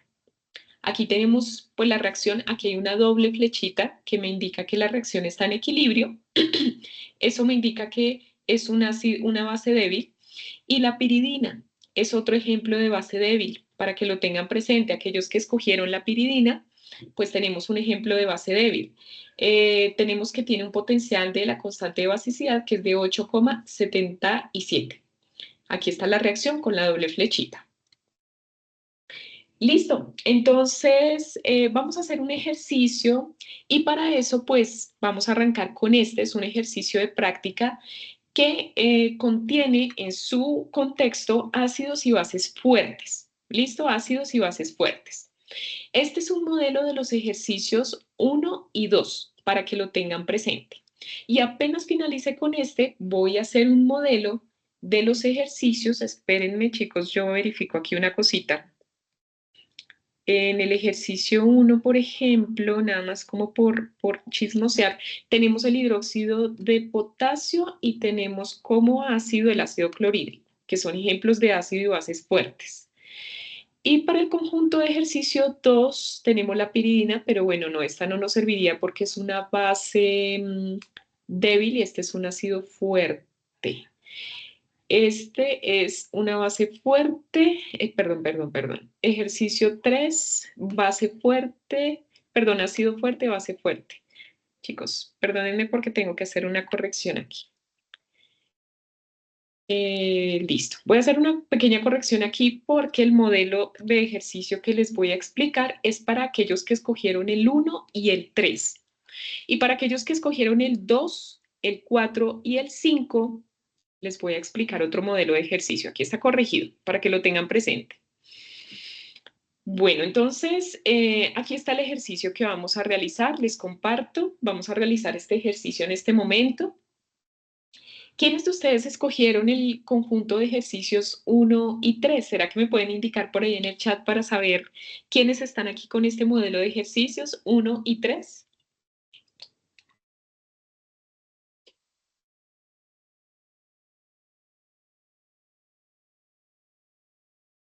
Listo, José Carlos, perfecto. Oscar, también tienes el 3, Juan Felipe. Muy bien, entonces tenemos aquí varios estudiantes para los cuales servirá el desarrollo de este ejercicio modelo y luego ya yo paso al modelo de ejercicio. O sea, la idea es que ustedes ya con esta webconferencia puedan básicamente desarrollar sus ejercicios. Ese es el objetivo. Entonces, a ver, les explico. el ejercicio que ustedes tienen acá es muy similar al que se encuentra en la guía, ¿vale? ¿Qué nos piden aquí? Construya la curva de valoración que resulta de la titulación. Ya todos sabemos que una titulación se realiza entre un agente titulante y un analito. Entonces, calcular o construir la curva de valoración que resulta de la titulación de 25 mililitros de ácido clorhídrico, 0,10 molar, perdón chicos, con hidróxido de sodio 0,12 molar. Ahí nos están dando dos sustancias, dos concentraciones y nos están dando el volumen del ácido clorhídrico. Demuestren los cálculos para los siguientes casos.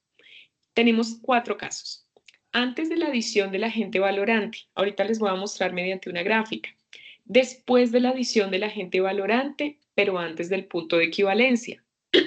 C en el punto de equivalencia y D después del punto de equivalencia. Veamos. Listo, Aura, muchas gracias por tu confirmación. También a Carlos, a Oscar y a Juan Felipe. Bueno, entonces, ¿qué es lo que nos están pidiendo en este ejercicio? Nos están pidiendo desarrollar una gráfica como estas. Y para poder desarrollar una gráfica como estas, nos están pidiendo realizar un cálculo matemático en 4 momentos. Uno, que sería básicamente identificar pues el pH y el volumen de hidróxido en el punto inicial. Nos están pidiendo también determinar el pH y el volumen en el punto intermedio entre el punto de equivalencia y el punto inicial. Este sería, de hecho lo llaman aquí, después de la adición del agente valorante, pero antes del punto de equivalencia. Entonces, antes del punto de equivalencia nos están pidiendo determinar aquí un puntico intermedio en la gráfica. ¿Para qué? Para construir esta curva. Nos están pidiendo también determinar el pH y el volumen del hidróxido en este punto de equivalencia, ¿sí? Y nos están pidiendo determinar también pH y volumen después del punto de equivalencia, que sería el punto final, aquí, el pH final. Si yo obtengo esos 4 punticos, voy a poder graficar, pues esta que sería la curva de valoración o de titulación. Recuerden que mi agente valorante iría aquí en la bureta y mi analito iría en la parte inferior.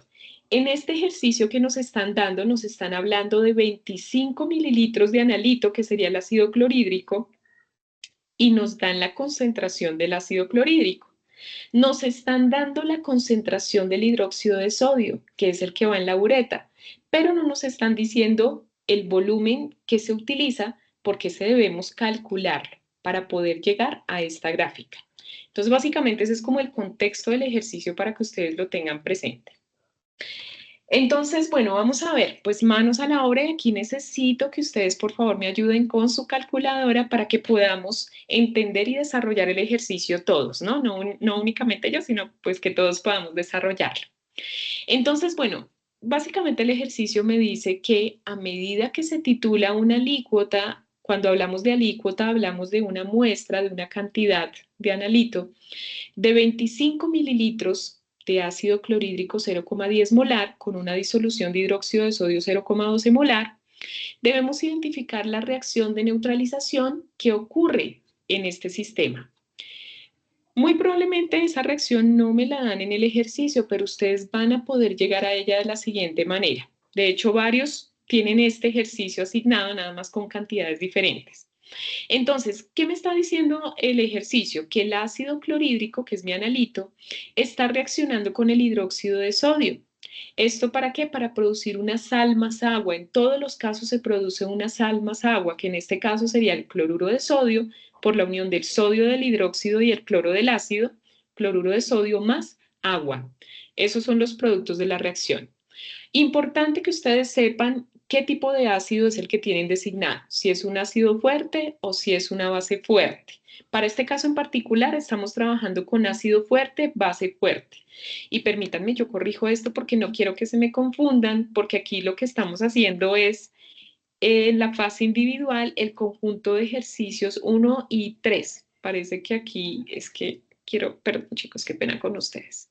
Rápidamente lo corrijo porque no quiero que se me confundan, entonces ya. Aquí ya lo tenemos, ¿listo? Entonces, bueno, chicos, esta explicación, pues ustedes sé que la van a entender muy bien porque están muy atentos. Entonces, bueno, lo que vamos a hacer es lo siguiente, ya tenemos la reacción química, es importante que ustedes identifiquen cuál es el agente valorante, el que iría en la bureta, que en este caso es el hidróxido de sodio, y el analito es del que me están dando el volumen, 25 mililitros. Ese sería mi analito, que es el ácido clorhídrico. Entonces, bueno, ¿qué datos tengo? Lo primero que vamos a hacer, y yo he colocado aquí unas siglas como para poder organizarme un poquito, es identificar los datos que tengo en el ejercicio. ¿Y qué datos tengo en el ejercicio? En el ejercicio me están dando la concentración de iones OH o la concentración del hidróxido, que en este caso sería 0,12 molar. ¿Listo? 0,12 molar. Me están dando la concentración del ácido clorhídrico, que sería 0,10 molar. 0,10 molar, esa es la concentración que me dan en el ejercicio. Y adicionalmente me dan el volumen inicial de ese ácido clorhídrico. El volumen inicial del ácido clorhídrico es de 25 mililitros. ¿Qué pasa, chicos? Cuando nosotros desarrollamos este tipo de ejercicios, lo primero que vamos a calcular en cualquiera de los ejercicios es el volumen de equivalencia. ¿Qué quiere decir el volumen de equivalencia? El volumen de equivalencia es el volumen que yo necesito de hidróxido para llegar al punto de equilibrio. El volumen que necesito de hidróxido para llegar al punto de equilibrio. No sé si ustedes se acuerdan que el punto de equilibrio es el que se encuentra en la mitad de la gráfica. Ese es mi punto de equilibrio. Cuando ya la reacción se completa, ese es mi punto de equilibrio. Cuando la reacción se completa, yo puedo utilizar una fórmula que es una fórmula muy común para las diluciones. Esta fórmula me dice, y es, les digo, se va a utilizar en todos los casos para ese volumen de equivalencia. Sabemos que la concentración del hidróxido, que es esta de aquí, la puedo multiplicar por el volumen de equivalencia o volumen del hidróxido en el punto de equilibrio. Y esto va a ser igual a la concentración del ácido por el volumen del ácido. Entonces, ojo con esto. No sé si ustedes recordarán esta fórmula que dice volumen 1 por concentración 1 es igual a volumen 2 por concentración 2. Es básicamente lo mismo. Volumen 1, volumen de hidróxido por, perdón, concentración 1 por volumen 1, que sería volumen del hidróxido, es igual a volumen 2, que sería el volumen del ácido, por concentración 2, que es la concentración del ácido. Despejo el volumen de equivalencia, ese lo voy a necesitar, despejo ese volumen y pues tengo lo siguiente. Decimos que el volumen de equivalencia, este valor de concentración que está multiplicando, pasa al otro lado a dividir. Entonces tendría lo siguiente, concentración del ácido, que es 0,10, y aquí lo voy a reemplazar, concentración del ácido, que es igual a 0,10, lo multiplico por el volumen inicial del ácido, que aquí lo tengo, es 25, y eso lo divido en la concentración de la base, que es 0,12. Entonces, chicos, ¿cuánto me dará ese volumen de equivalencia? ¿Alguno de ustedes que me pueda apoyar con este cálculo? Exactamente, Oscar. Cuando hay coloración en la reacción, porque nosotros colocamos un indicador, cuando hay un viraje de color, por ejemplo, con la fenolftaleína que se obtiene, si partimos de un ácido que con fenolftaleína, que es un indicador, es incoloro, cuando obtengo un rosa pálido, ese es mi punto de equivalencia. Y es justamente el volumen de hidróxido en ese punto de equivalencia al que yo adiciono, ese es el que estamos calculando en este momento. Listo, José Carlos, muchas gracias. Perfecto, gracias, Oscar, por tu pregunta. Aquí estamos. 20,83 mililitros. Ese es mi volumen de equivalencia. Quiere decir, y simultáneamente aquí, como para no alejarnos mucho del propósito del ejercicio, yo les voy a explicar lo siguiente. Les quiero mostrar. El volumen de equivalencia sería el volumen aquí cuando el pH llega a su punto de equivalencia. Ese es el volumen de equivalencia, el que acabo de determinar con mi fórmula volumen 1 por concentración 1 igual a volumen 2 por concentración 2. Entonces, yo les sugiero aquí a ustedes que conforme vayan desarrollando, conforme vayan desarrollando el ejercicio, hagan una tablita en Excel, porque recuerden que el propósito de este ejercicio es hacer una gráfica. Esa gráfica va a tener el siguiente elemento, porque es así como vamos a construir la curva de valoración. Recuerden que el eje Y es el pH y el eje X es el volumen de hidróxido de sodio. Entonces, ¿qué pasa? Debo proponer o debo hacer una gráfica pues que tenga el volumen del hidróxido de sodio y el pH. El primer punto que me piden calcular es cuál es el volumen de NaOH y el pH de la reacción antes de la adición de agente valorante. El punto B es antes del punto de equivalencia, o sea, en este sector, entre el punto de equivalencia y el punto inicial. El C es en el punto de equivalencia y el D es después del punto de equivalencia. Si ustedes se dieron cuenta, nosotros acabamos de determinar un volumen y ese volumen que estamos hallando por aquí, este 20,83 mililitros, es el volumen de equivalencia, es decir, el volumen de hidróxido de sodio cuando la reacción se lleva a cabo. 20,83 es el valor que yo voy a colocar aquí. ¿Listo, chicos? Porque ya lo calculé, entonces lo voy a colocar ahí. Pero ahora sí, vamos en orden. Quería que tuviéramos este volumen porque lo vamos a necesitar más adelante. Entonces, bueno, solo por preguntarles, ¿hasta aquí cómo vamos? Vamos a identificar los puntos antes de la adición de agente valorante, pero quiero preguntarles cómo vamos. Se van a dar cuenta que el desarrollo de este ejercicio, si vamos paso a pasito, se entiende completamente. Pero háganme saber si tenemos por ahí alguna preguntita hasta el momento.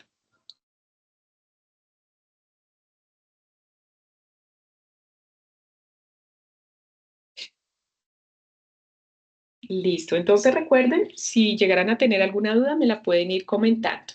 Vamos a ver hasta dónde alcanzamos y ya tomamos alguna determinación dependiendo hasta dónde lleguemos, pero este ejercicio lo vamos a dejar resuelto. ¿Listo? Listo, Oscar. Ahorita me devuelvo nuevamente a la tabla de Excel para que entiendas el propósito de la tabla. ¿Por qué? Hice una tabla porque me están pidiendo construya la curva de valoración, o sea, me están pidiendo hacer esta curvita con mis datos. Por eso la tabla en Excel, pues me da una idea de lo que tengo, de lo que me falta, de lo que debo ir completando. Entonces, el primer punto es determinar tanto el pH como la concentración de NaOH antes de la adición de agente valorante. ¿Qué me dice la adición de agente valorante? El agente valorante, recuerden, es el hidróxido de sodio. Inicialmente, en el punto inicial, cuando arranca la reacción, el volumen del agente valorante es cero, porque recuerden que yo arranco en cero mi reacción. Cuando digo cero es volumen de hidróxido de sodio. Al inicio no tengo nada porque mi bureta está llena, no he abierto la llave, así que no tengo nada de volumen inicial. ¿Qué pasa entonces, chicos? Cuando yo tengo un ácido fuerte, el pH de un ácido fuerte es igual al menos logaritmo de la concentración de iones hidrógeno o de iones H. Lo quise denominar así como para darle una identidad. Entonces, en el punto cero, cuando yo arranco mi reacción, tengo que el pH del ácido que estoy utilizando tiene un pH igual al menos logaritmo de la concentración de H. Y recuerden ustedes que esa concentración me la están dando en el ejercicio. Me están diciendo que la concentración inicial del ácido clorhídrico es de 0,10 molar. Entonces, si yo aplico el pH, recuerden que por cada puntico tengo que tener el volumen de hidróxido, que aquí ya lo tengo, y debo obtener el valor de pH en ese punto. Ustedes me pueden confirmar cuánto les da este ejercicio, el menos logaritmo de 0,10, que sería la concentración inicial de HCl. ¿Cuánto les da este ejercicio?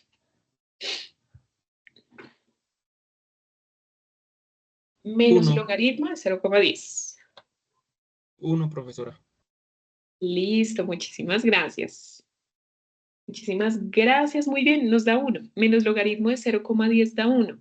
Quiere decir que antes de la adición del agente valorante, cuando el volumen es 0, y por eso aquí, Oscar, vuelvo a mi tabla, que es una tabla que yo les sugiero que hagan, porque nos va a permitir organizar mejor la información. ¿Qué voy a tener? Recuerda que de acuerdo con este modelo que yo pues he tomado como para orientarme un poquito en qué voy, en qué me falta, en el eje X tengo el volumen de hidróxido de sodio añadido, que lo puedo colocar en una tablita en Excel. Y en el eje Y, les coloco aquí eje Y, tengo el pH.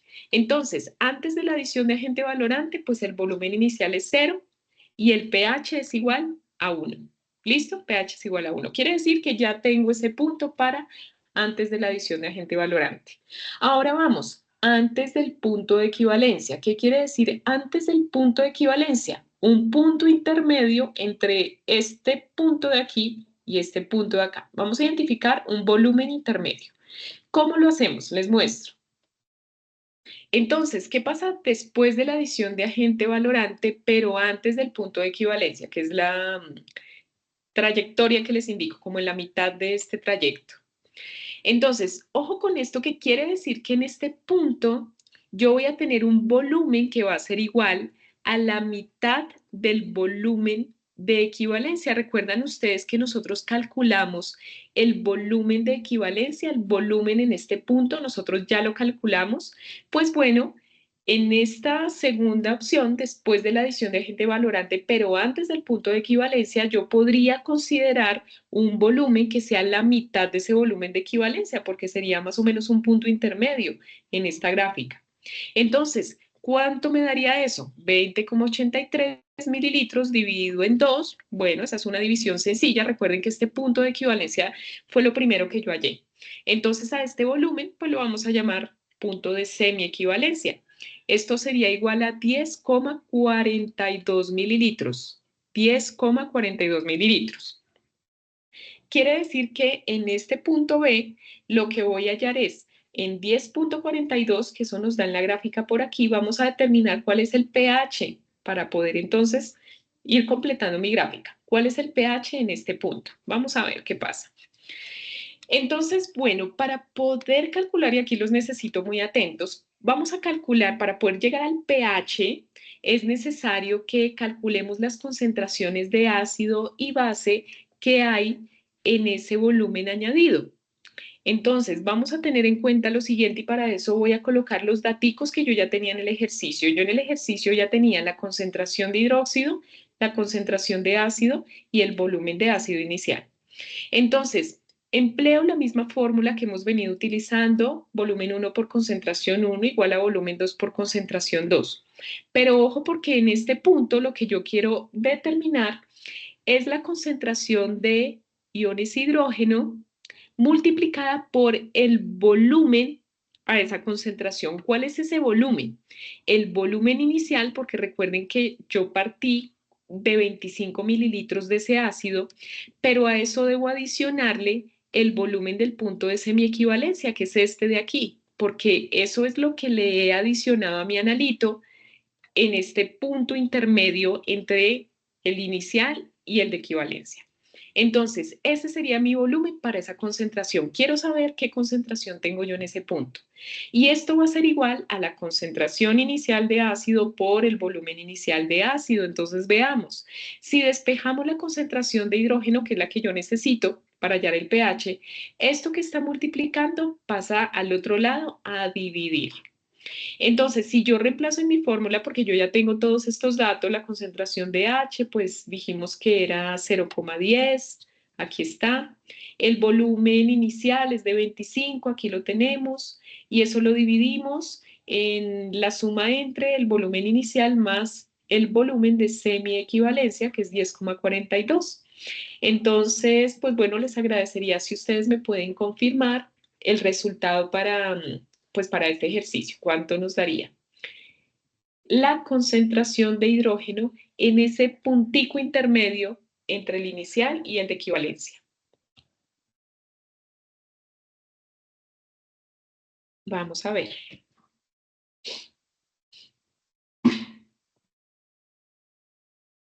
Listo, José Carlos, muchas gracias por tu participación. Vamos a ver. Vamos a ver, Juan Felipe, qué te da a ti y ya les comparto el resultado. Ahí vamos avanzando, realmente aquí ya vamos avanzando en nuestra gráfica. Listo, a ti te da 0,07. De hecho, José Carlos, no sé si puedas confirmar tu resultado, porque a Oscar y a Juan Felipe les da lo mismo. Vamos a ver qué les da a Aura e Inés. Ah, bueno, a Inés le da lo mismo que José Carlos. Vamos con un desempate.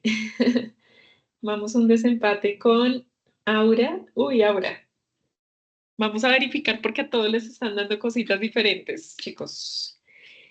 Bueno, a mí me da 0,0706 molar, pero déjenme verificar porque quedé con la duda. Recomendación, pues tengan en cuenta primero este factor, 25 dividido en 35,42 y ese resultado multiplíquenlo por 0,10, porque a veces en la calculadora como que pone uno todo completo y dan cosas raras. Listo, 35,42 y esto lo multiplicamos por 0,10. Sí, chicos. A mí me está dando 0,070 para que por favor lo revisen. Gracias, Luis Eduardo, Paula Andrea, Juan Felipe. Listo, perfecto. Entonces, miren, tenemos la concentración de hidrógeno en ese punto intermedio que queremos calcular. Entonces, bueno, es importante que así como se calcula la concentración del ácido en esta fase, también se haga para la base. Entonces, procedemos de la misma manera. Decimos que la concentración de hidróxido por el volumen del hidróxido en ese punto, que sería el volumen inicial, más el volumen del punto de semiequivalencia va a ser igual a la concentración de hidróxido por el volumen en el punto de equivalencia del hidróxido, que eso es lo que he adicionado hasta el momento. Entonces, sigo con mis datos iniciales, estos datos no cambian, ya los tengo, entonces lo que hago básicamente es despejar la concentración de OH, porque recordemos que en ese punto debo calcular, para poder llegar al pH, necesito calcular las concentraciones de ácido y de base. Entonces reemplazo, recuerden que la concentración de hidróxido es 0,12, aquí la tengo. Esto lo multiplico por el volumen de semiequivalencia, que ya lo había calculado aquí, 10,42. Y eso lo divido en el volumen inicial de mi procedimiento, que es 25, que en eso parto yo 25, más el volumen de semiequivalencia, que sería 10,42. Entonces, verifiquemos cuánto nos da. Ya con eso tenemos las concentraciones de ácido y base y podemos hallar el pH. Ya les explico cómo lo podemos hallar. Veamos a ver cuánto nos daría esta operación. Al menos un resultado en chat y lo verificamos. Listo, Juan Felipe, gracias. Muy bien. Ahí está José Carlos, Luis Eduardo, gracias. Tenemos el resultado 0,0353. Listo, que es menor al que obtuvimos previamente, que era 0,070, que de hecho, pues esperaría que la concentración de ácido fuera menor al inicio de la gráfica, fuera mayor, perdón, al inicio de la gráfica, ¿sí? Porque tenemos bastante ácido en nuestro analito. Entonces, ojo con esto que, pues aquí, como la reacción es cuantitativa, es decir, en relación 1 a 1, como la mayoría de reacciones que tenemos en nuestros ejercicios, quiere decir que toda la base va a reaccionar, todo lo que yo vaya adicionando desde la bureta al vaso va a reaccionar, por tanto la base pues es mi reactivo limitante. Y vamos a tener una concentración de ácido en exceso. Entonces aquí lo que vamos a hacer, y ya con esto vamos como cerrando ese punto, es que para determinar la concentración de iones hidrógeno, yo necesito hacer lo siguiente. Yo necesito considerar la concentración de hidrógenos que acabo de hallar, que ustedes me dieron, que es 0,070, y necesito restarle a eso la concentración de iones hidróxido que ustedes acaban de hallar. ¿Esto por qué? Pues porque si dejo solo la concentración de hidrógeno que tenía es un exceso, porque al inicio solo tengo ácido y un poquito de base, entonces realmente lo que tengo es un exceso de ácido y con esta resta lo que voy a quedar aquí o lo que voy a resultar aquí, pues es la cantidad de ácido que realmente está reaccionando. Entonces sería esta resta con base en los datos que ustedes me acaban de facilitar, 0,0706 menos 0,0353. Si ustedes me regalan el resultado de esta operación, pues yo les agradecería bastante. Con eso confirmamos que todo esté bien.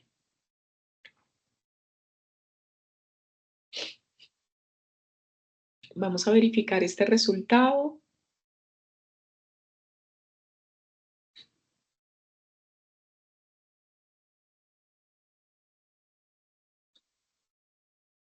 Listo, muy bien. Gracias, José Carlos. Aquí está. Pues sí, básicamente es la mitad de lo que ha reaccionado. 0,0353 molar, esa sería la concentración de hidrógenos en ese punto intermedio. De tal manera que recuerden que aquí ya tengo mi volumen de semiequivalencia en ese punto. Ahora para determinar el pH, pues lo que hago es utilizar la fórmula de pH, que es menos logaritmo de esa concentración, que es el ácido que está reaccionando en mi muestra, menos logaritmo de 0,0353. Si ustedes me ayudan con este resultado, gracias Aura, Juan Felipe, José Carlos, perfecto. Gracias chicos, perfecto Juan Felipe, quiere decir que tenemos aquí un pH de 1,45. Entonces, ojo con esto que este es mi segundo punto de la gráfica, volumen 10,42, déjenme irme a mi gráfica en Excel, aquí estamos, volumen añadido 10,42, que es el volumen de semiequivalencia, es decir, antes del punto de equivalencia, y el pH, perdón, yo anoto lo que ustedes me regalan aquí en el chat, sería en ese punto el pH sería de 1,45. Aquí lo tenemos, déjenme ver dónde estamos, aquí. 1,45, ¿listo? Entonces, muy bien, ahí vamos. Este es fácil, ¿por qué? Porque para este caso en particular que tenemos ácido fuerte y base fuerte, nuestro punto C, recuerden que es hasta el D, donde decimos que en el punto de equivalencia tenemos el volumen de equivalencia, decimos que este es el punto estequiométrico donde no hay exceso de ningún reactivo. Aquí es donde ya la reacción se lleva a cabo de forma estequiométrica cuantitativa. Como el producto de la reacción es agua, el pH de la reacción va a ser igual a 7 para este caso. Y ojo con esto, que esto del pH 7, donde decimos que llegamos a la neutralidad de nuestro proceso del punto de equilibrio, se cumple cuando tenemos ácidos fuertes y bases fuertes. Cuando tenemos un ácido fuerte o una base débil, o por ejemplo, un ácido débil y una base fuerte, ese pH cambia, no necesariamente es igual a 7. ¿Por qué? Porque en este punto, en este 7, el ácido o la base no se ionizan completamente, que esa es la situación que ocurre con ácidos y bases débiles. En cambio, con los fuertes sí hay una ionización completa, de tal manera que el punto de equilibrio se logra a un pH de 7. Entonces, ojo con esto, que en nuestro Excel nosotros ya teníamos el volumen de equivalencia que lo calculamos al inicio y el pH aquí sería de 7. Solo nos queda faltando el último puntico. El último puntico, ¿cómo lo calculamos? Les voy a enseñar. Entonces, bueno, ya tenemos aquí, permítanme un segundito. Bueno, esta es como una corroboración básicamente del resultado que obtuvimos. Son los datos que ya tenemos. ¿Cuál es el volumen que se requiere para neutralizar el ácido? Esto es solo una confirmación de lo que ya tenemos para este punto C. Decimos que el volumen de equivalencia pues es igual a la concentración de hidrógeno por el volumen inicial de hidrógeno dividido por la concentración de iones OH. Recuerden que esta fórmula surge de esa formulita que dijimos que concentración 1 por volumen 1 es igual a concentración 2 por volumen 2. Esta concentración de OH iba al otro lado multiplicando. Lo único que hicimos fue despejar el volumen de equivalencia, pero les digo, esto ya lo hicimos al inicio y esto nos dio 20,83. Recuerden que esto fue lo primero que hicimos, hallar el volumen de equivalencia. Eso ya lo teníamos, es solo una confirmación. Entonces, bueno, vamos con el último punto. Después del punto de equivalencia, ¿qué pasa después del punto de equivalencia? Es decir, después de esto, aquí, después de este puntico, ¿qué es lo que ocurre? ¿Cómo puedo llegar a este punto de acá? Pues bueno, lo que yo puedo hacer aquí para llegar después del punto de equivalencia es considerar un exceso de agente valorante. ¿Qué quiere decir un exceso de agente valorante? Vamos a considerar un volumen mayor al volumen de equivalencia.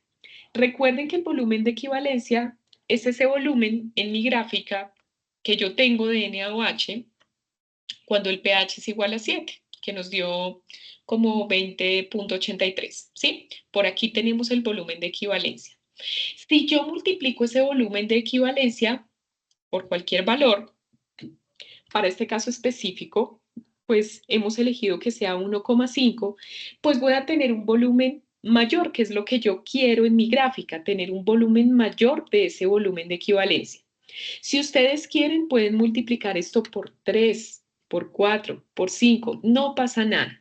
Lo que yo quiero es obtener un punto mayor a este, que sea superior. Si ustedes se dan cuenta en esta gráfica modelo, el volumen de hidróxido llega hasta 40, ¿sí? Eso es casi que multiplicar este volumen por 2. Entonces, simplemente para tener ese último puntico, pues yo decido multiplicarlo por 1,5, el volumen de equivalencia, como para tener ese dato. Entonces, ¿cuánto me daría eso si multiplico 1,5 por el volumen de equivalencia, que es 20,83? Pues eso me daría 31,24 mililitros. Nuevamente les digo, lo que quiero es ampliar el espectro de mi gráfica. Ustedes pueden multiplicar por un valor mayor, por supuesto debe ser mayor a 1, para que puedan tener ese punto en la gráfica. 31,24 mililitros lo voy a colocar aquí en mi Excel. 31,4 dijimos, ¿verdad? Perdón. 31,24, perdón, 31,24. Aquí está. Exactamente, Wilson, puede ser por 2. De hecho, incluso si lo multiplicas por 2, quedaría esta bonita la gráfica porque es muy similar a esta que tienes aquí. Si te das cuenta, esto nos dio como 20,83 y lo multiplicas por 2 da como 40 y piquito, entonces nos dará un punto como en esta altura. No pasa nada, lo puedes multiplicar por 2. Claro, ya valores muy grandes nos extienden mucho la gráfica, que no es como lo ideal, entonces yo considero que si lo multiplican por 1,5 máximo 2, la gráfica quedaría bastante bien. 31,24 mililitros, ¿listo? Entonces, bueno, recuerden que ese sería mi punto final. ¿Qué me faltaría? Hallar el pH a ese valor, a ese volumen. Entonces, bueno, tomando en consideración este volumen, pues vamos a hallar el pH que tendríamos de nuestra reacción a ese volumen. Esperaríamos que fuera un pH alto. ¿Por qué? Porque ya en este punto tendríamos un exceso de hidróxido de sodio de la bureta al vaso. Entonces, recordemos siempre nuestros datos iniciales, tenemos concentración de NaOH al inicio, del HCl al inicio, el volumen inicial de HCl y tenemos el volumen de equivalencia que es 20,83, que fue lo primero que calculamos. Entonces, nuevamente, para calcular el pH necesitamos calcular las concentraciones de ácido y base en ese punto después del punto de equivalencia. ¿Cómo puedo determinar yo la concentración de ácido? De esta manera, debo considerar concentración por volumen igual a concentración 2 por volumen 2. ¿Qué hago aquí? La concentración que voy a hallar de ácido la voy a multiplicar por el volumen inicial de ácido más ese volumen adicional que he agregado en el recipiente, ¿sí? Entonces esto sería 1,5 por el volumen de equivalencia, es decir, este valor que tenemos acá, 31,24, debo sumarlo. Y esto va a ser igual a la concentración inicial por el volumen inicial, que ya los tenemos. Despejo la concentración de H. Esto me quedaría igual a lo siguiente. Recuerden que aquí lo único que hago es despejar. Esto que está multiplicando pasa a dividir, es decir, volumen 0 sería igual a 25, 25 más 31,24 pasa a dividir, aquí está dividiendo, y en el denominador me quedan estos dos, que es la concentración de hidrógeno, 0,10 por el volumen del ácido, 25. Entonces, bueno, aquí se les agradezco me confirmen, porque ya estamos llegando a la recta final del ejercicio, entonces sería bueno como confirmar el dato de concentración.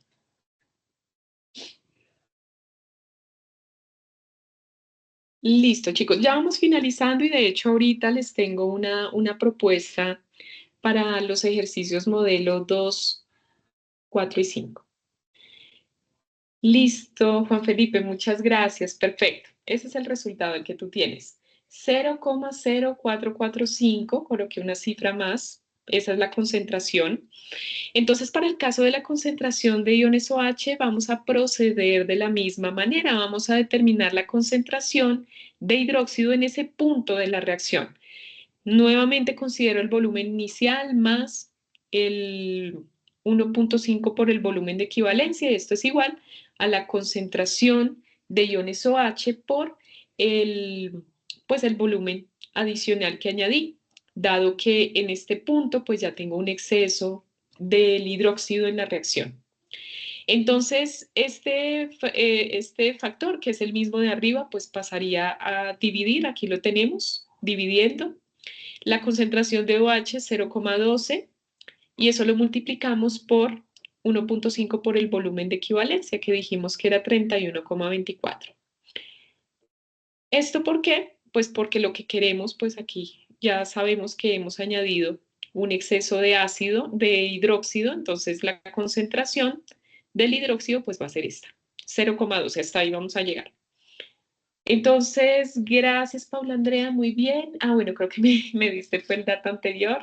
Bueno, aquí me adelanto un poquito para colocar la concentración de iones OH, que esto es lógico, en la medida en que yo adiciono más y más hidróxido, porque recuerden que estoy llegando al punto final de la reacción, la concentración de iones hidróxido es mayor que la concentración de iones hidrógeno.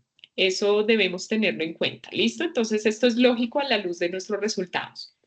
Entonces, bueno, como ahora el reactivo límite, lo que ya ha reaccionado completamente es el ácido y vamos a tener hidróxido en exceso, porque ya hemos adicionado mucho hidróxido, por eso multiplicamos por 1,5, es un exceso de hidróxido.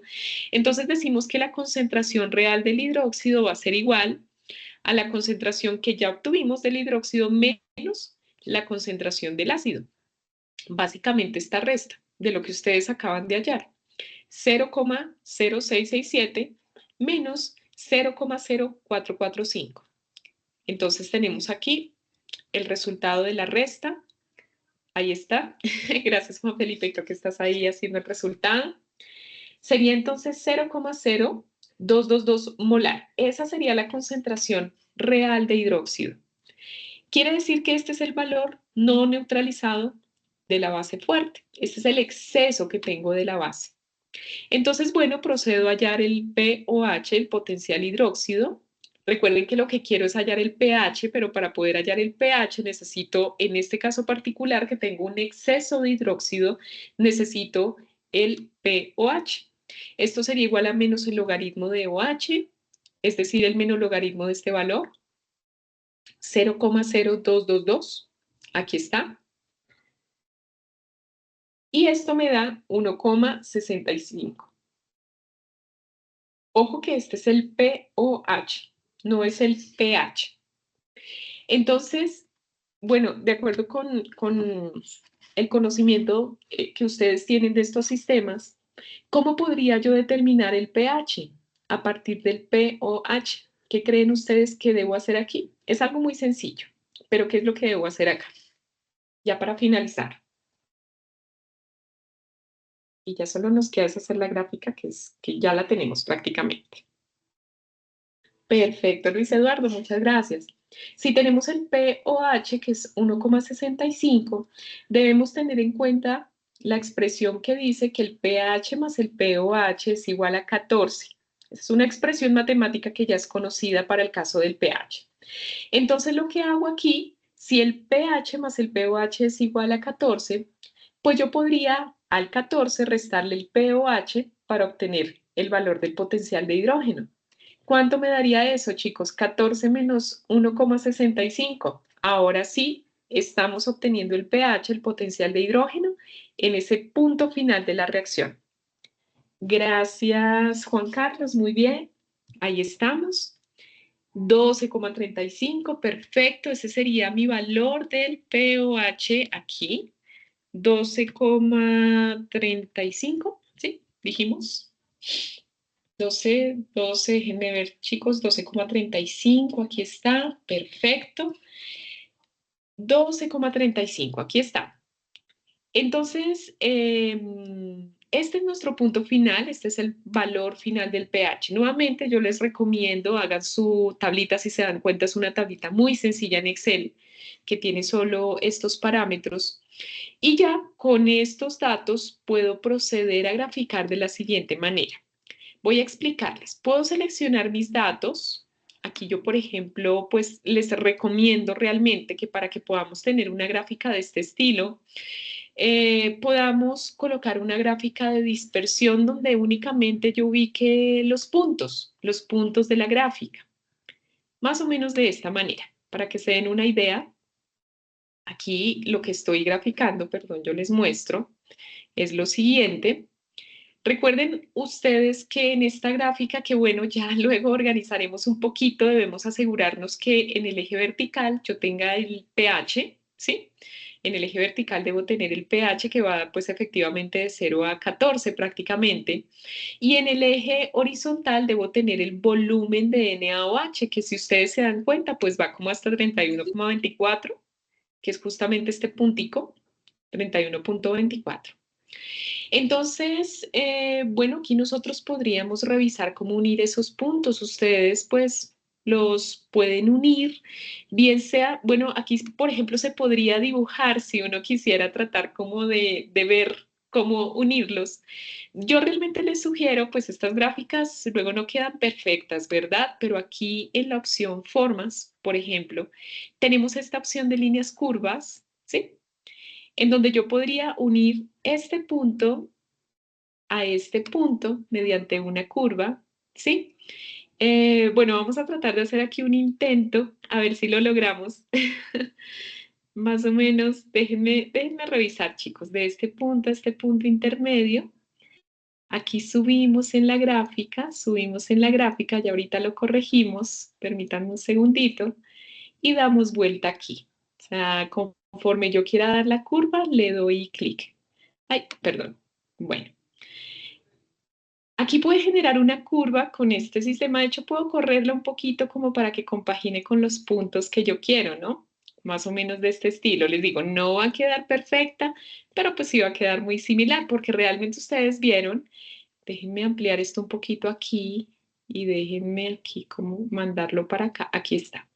La idea es que la gráfica pase por cada uno de los puntos que ustedes han determinado. Si se dieron cuenta que empleé yo acá, insertar, ilustraciones, formas y empleé una línea curva. ¿Y qué hice con esa línea curva? Seleccioné este punto, me pasé a este otro punto, me detuve aquí como en un punto intermedio para poder generar la gráfica que quiero, porque recuerden ustedes que este es mi punto de equivalencia. Sí, este es mi punto de equivalencia, este es mi punto intermedio entre el inicial y el de equivalencia y este sería mi punto final. Esta básicamente es la gráfica que necesitamos. Aquí, pues, ¿cuál sería la idea? Si ustedes quieren, pues, pueden añadir, bueno, gráficos recomendados. Déjenme ver qué más tenemos aquí. No. El diseño, ay, perdón chicos, qué pena. Aquí en diseño de gráfico, pues ustedes pueden añadir títulos a los ejes, que sería lo ideal, ¿no? Que ustedes pudieran colocar títulos al gráfico, pudieran pues como acondicionarlo de tal manera que tenga pues todo lo que necesitamos. Recuerden que este es el pH, ¿sí? En el eje, bueno, de hecho miren, aquí puedo agregar como todo, ¿no? Esto lo voy a quitar. Uy, aquí como que se me desajustaron un poquito los puntos. Vuelvo y los acomodo, no sé qué pasó. Debo revisar un poquito porque luego se desacomodan, pero aquí ya le puedo dar títulos al eje. Este sería pues el volumen de NaOH, así sucesivamente, ¿no? Volumen del NaOH en mililitros, ¿sí? Y aquí pues le puedo dar el título a la gráfica, por ejemplo, curva de titulación de NaOH, supongamos, versus HCl, como para que ustedes se den una idea. Esta sería la curvita de titulación. Y por supuesto, pues pueden añadir allí su tablita, ¿no? Que esa sería, pues, por supuesto, esa es expectativa realidad. Esta es la expectativa, que es una gráfica, pues, que ya aparece en libro de texto, pero que realmente se acomoda a los puntos que acabamos de identificar. Entonces, bueno, chicos, quiero saber, qué pena con ustedes que me extendí un poquito, pero bueno, es que este ejercicio realmente lo ameritaba. Yo les propongo, y pues también con el ánimo de que ustedes puedan descansar un poquito, yo voy a hacer un video muy corto del desarrollo del ejercicio 2 ¿qué nos falta? Perdón, el ejercicio sería 2, 4 y 5, que serían los que nos quedarían faltando. Hay un ejercicio modelo que les quería compartir, pero puedo hacer un videito por aparte para compartirlo junto con la grabación de este encuentro, para que aquellos estudiantes que hayan elegido estos ejercicios, son ligeras las diferencias, pero sí hay que añadir un par de elementos adicionales, pero les voy a compartir un video que lo compartiríamos entonces por todos los medios, pues para que ustedes pudieran desarrollar ese ejercicio. Listo, Jamie, perfecto, claro, porque sé que muchos escogieron ejercicios 1 y 3, que de hecho quiero corregir otra vez aquí. Ese ejercicio 1 y 3, que es el que desarrollamos en este momento. Pero yo les comparto el videito, chicos, pues para que ustedes tengan una idea para aquellos que eligieron los otros ejercicios. Yo compartiría ese material mañana a primera hora con esta grabación para que ustedes la puedan tener y puedan desarrollar su ejercicio paso a paso. Bueno, quisiera preguntarles, ¿tenemos alguna duda hasta aquí? Y de nuevo les pido me disculpen porque sí me extendí un poquito, pero bueno, como les digo, este ejercicio lo amerita. Listo, chicos. Bueno, No, profe, muchas gracias. vale, Aura, muchísimas gracias. Gracias a ustedes también por estar conectados. Entonces, bueno, les agradezco bastante por unirse a este encuentro. Recuerden que dentro de 8 días, bueno, no, el próximo jueves tendríamos CIPAS, pero como ustedes saben, la retroalimentación pues se realiza directamente en los foros. Durante estos días vamos a estar allí retroalimentando en foros. Les comparto esta grabación y un videito adicional que no va a durar más de 10-15 minutos, donde les explique en detalle cómo se desarrollan los ejercicios que nos faltan. ¿Listo? Entonces, bueno, chicos, pues muchísimas gracias, un feliz descanso. Espero puedan de verdad descansar y gracias por haberse conectado. Listo, chicos, muchas gracias a todos y estamos allí en contacto. Feliz noche. Gracias, Lady. Bueno, Gracias, profe. a ti, Aura, muchas gracias. José Carlos me pregunta, profe, ¿ustedes aún no terminan de calificar las actividades pasadas? Listo, José Carlos, te comento. A mí particularmente bueno, yo tengo 30 y piquito de grupos, me faltan más o menos unos 15. La idea es dejar la calificación al día viernes, que es el último día que tenemos los tutores para revisar. Entonces, espera que al día sábado todos ya tengan las calificaciones para que lo sepas. Según calendario, hasta el día viernes es el último día que tenemos para revisar. ¿Listo? Para que lo tengas presente. Listo, Wilson. Claro que sí. De pronto van surgiendo dudas del desarrollo del ejercicio, pero me vas comentando. Te es un ejercicio larguito, pero vale mucho la pena realizarlo porque tiene muchos elementos que ustedes van a utilizar en el campo de alimentos, en esta parte de titulaciones. Entonces, vamos resolviendo todo. Listo, José Carlos, muchas gracias. Y bueno, espero pasen una feliz noche. Gracias a todos.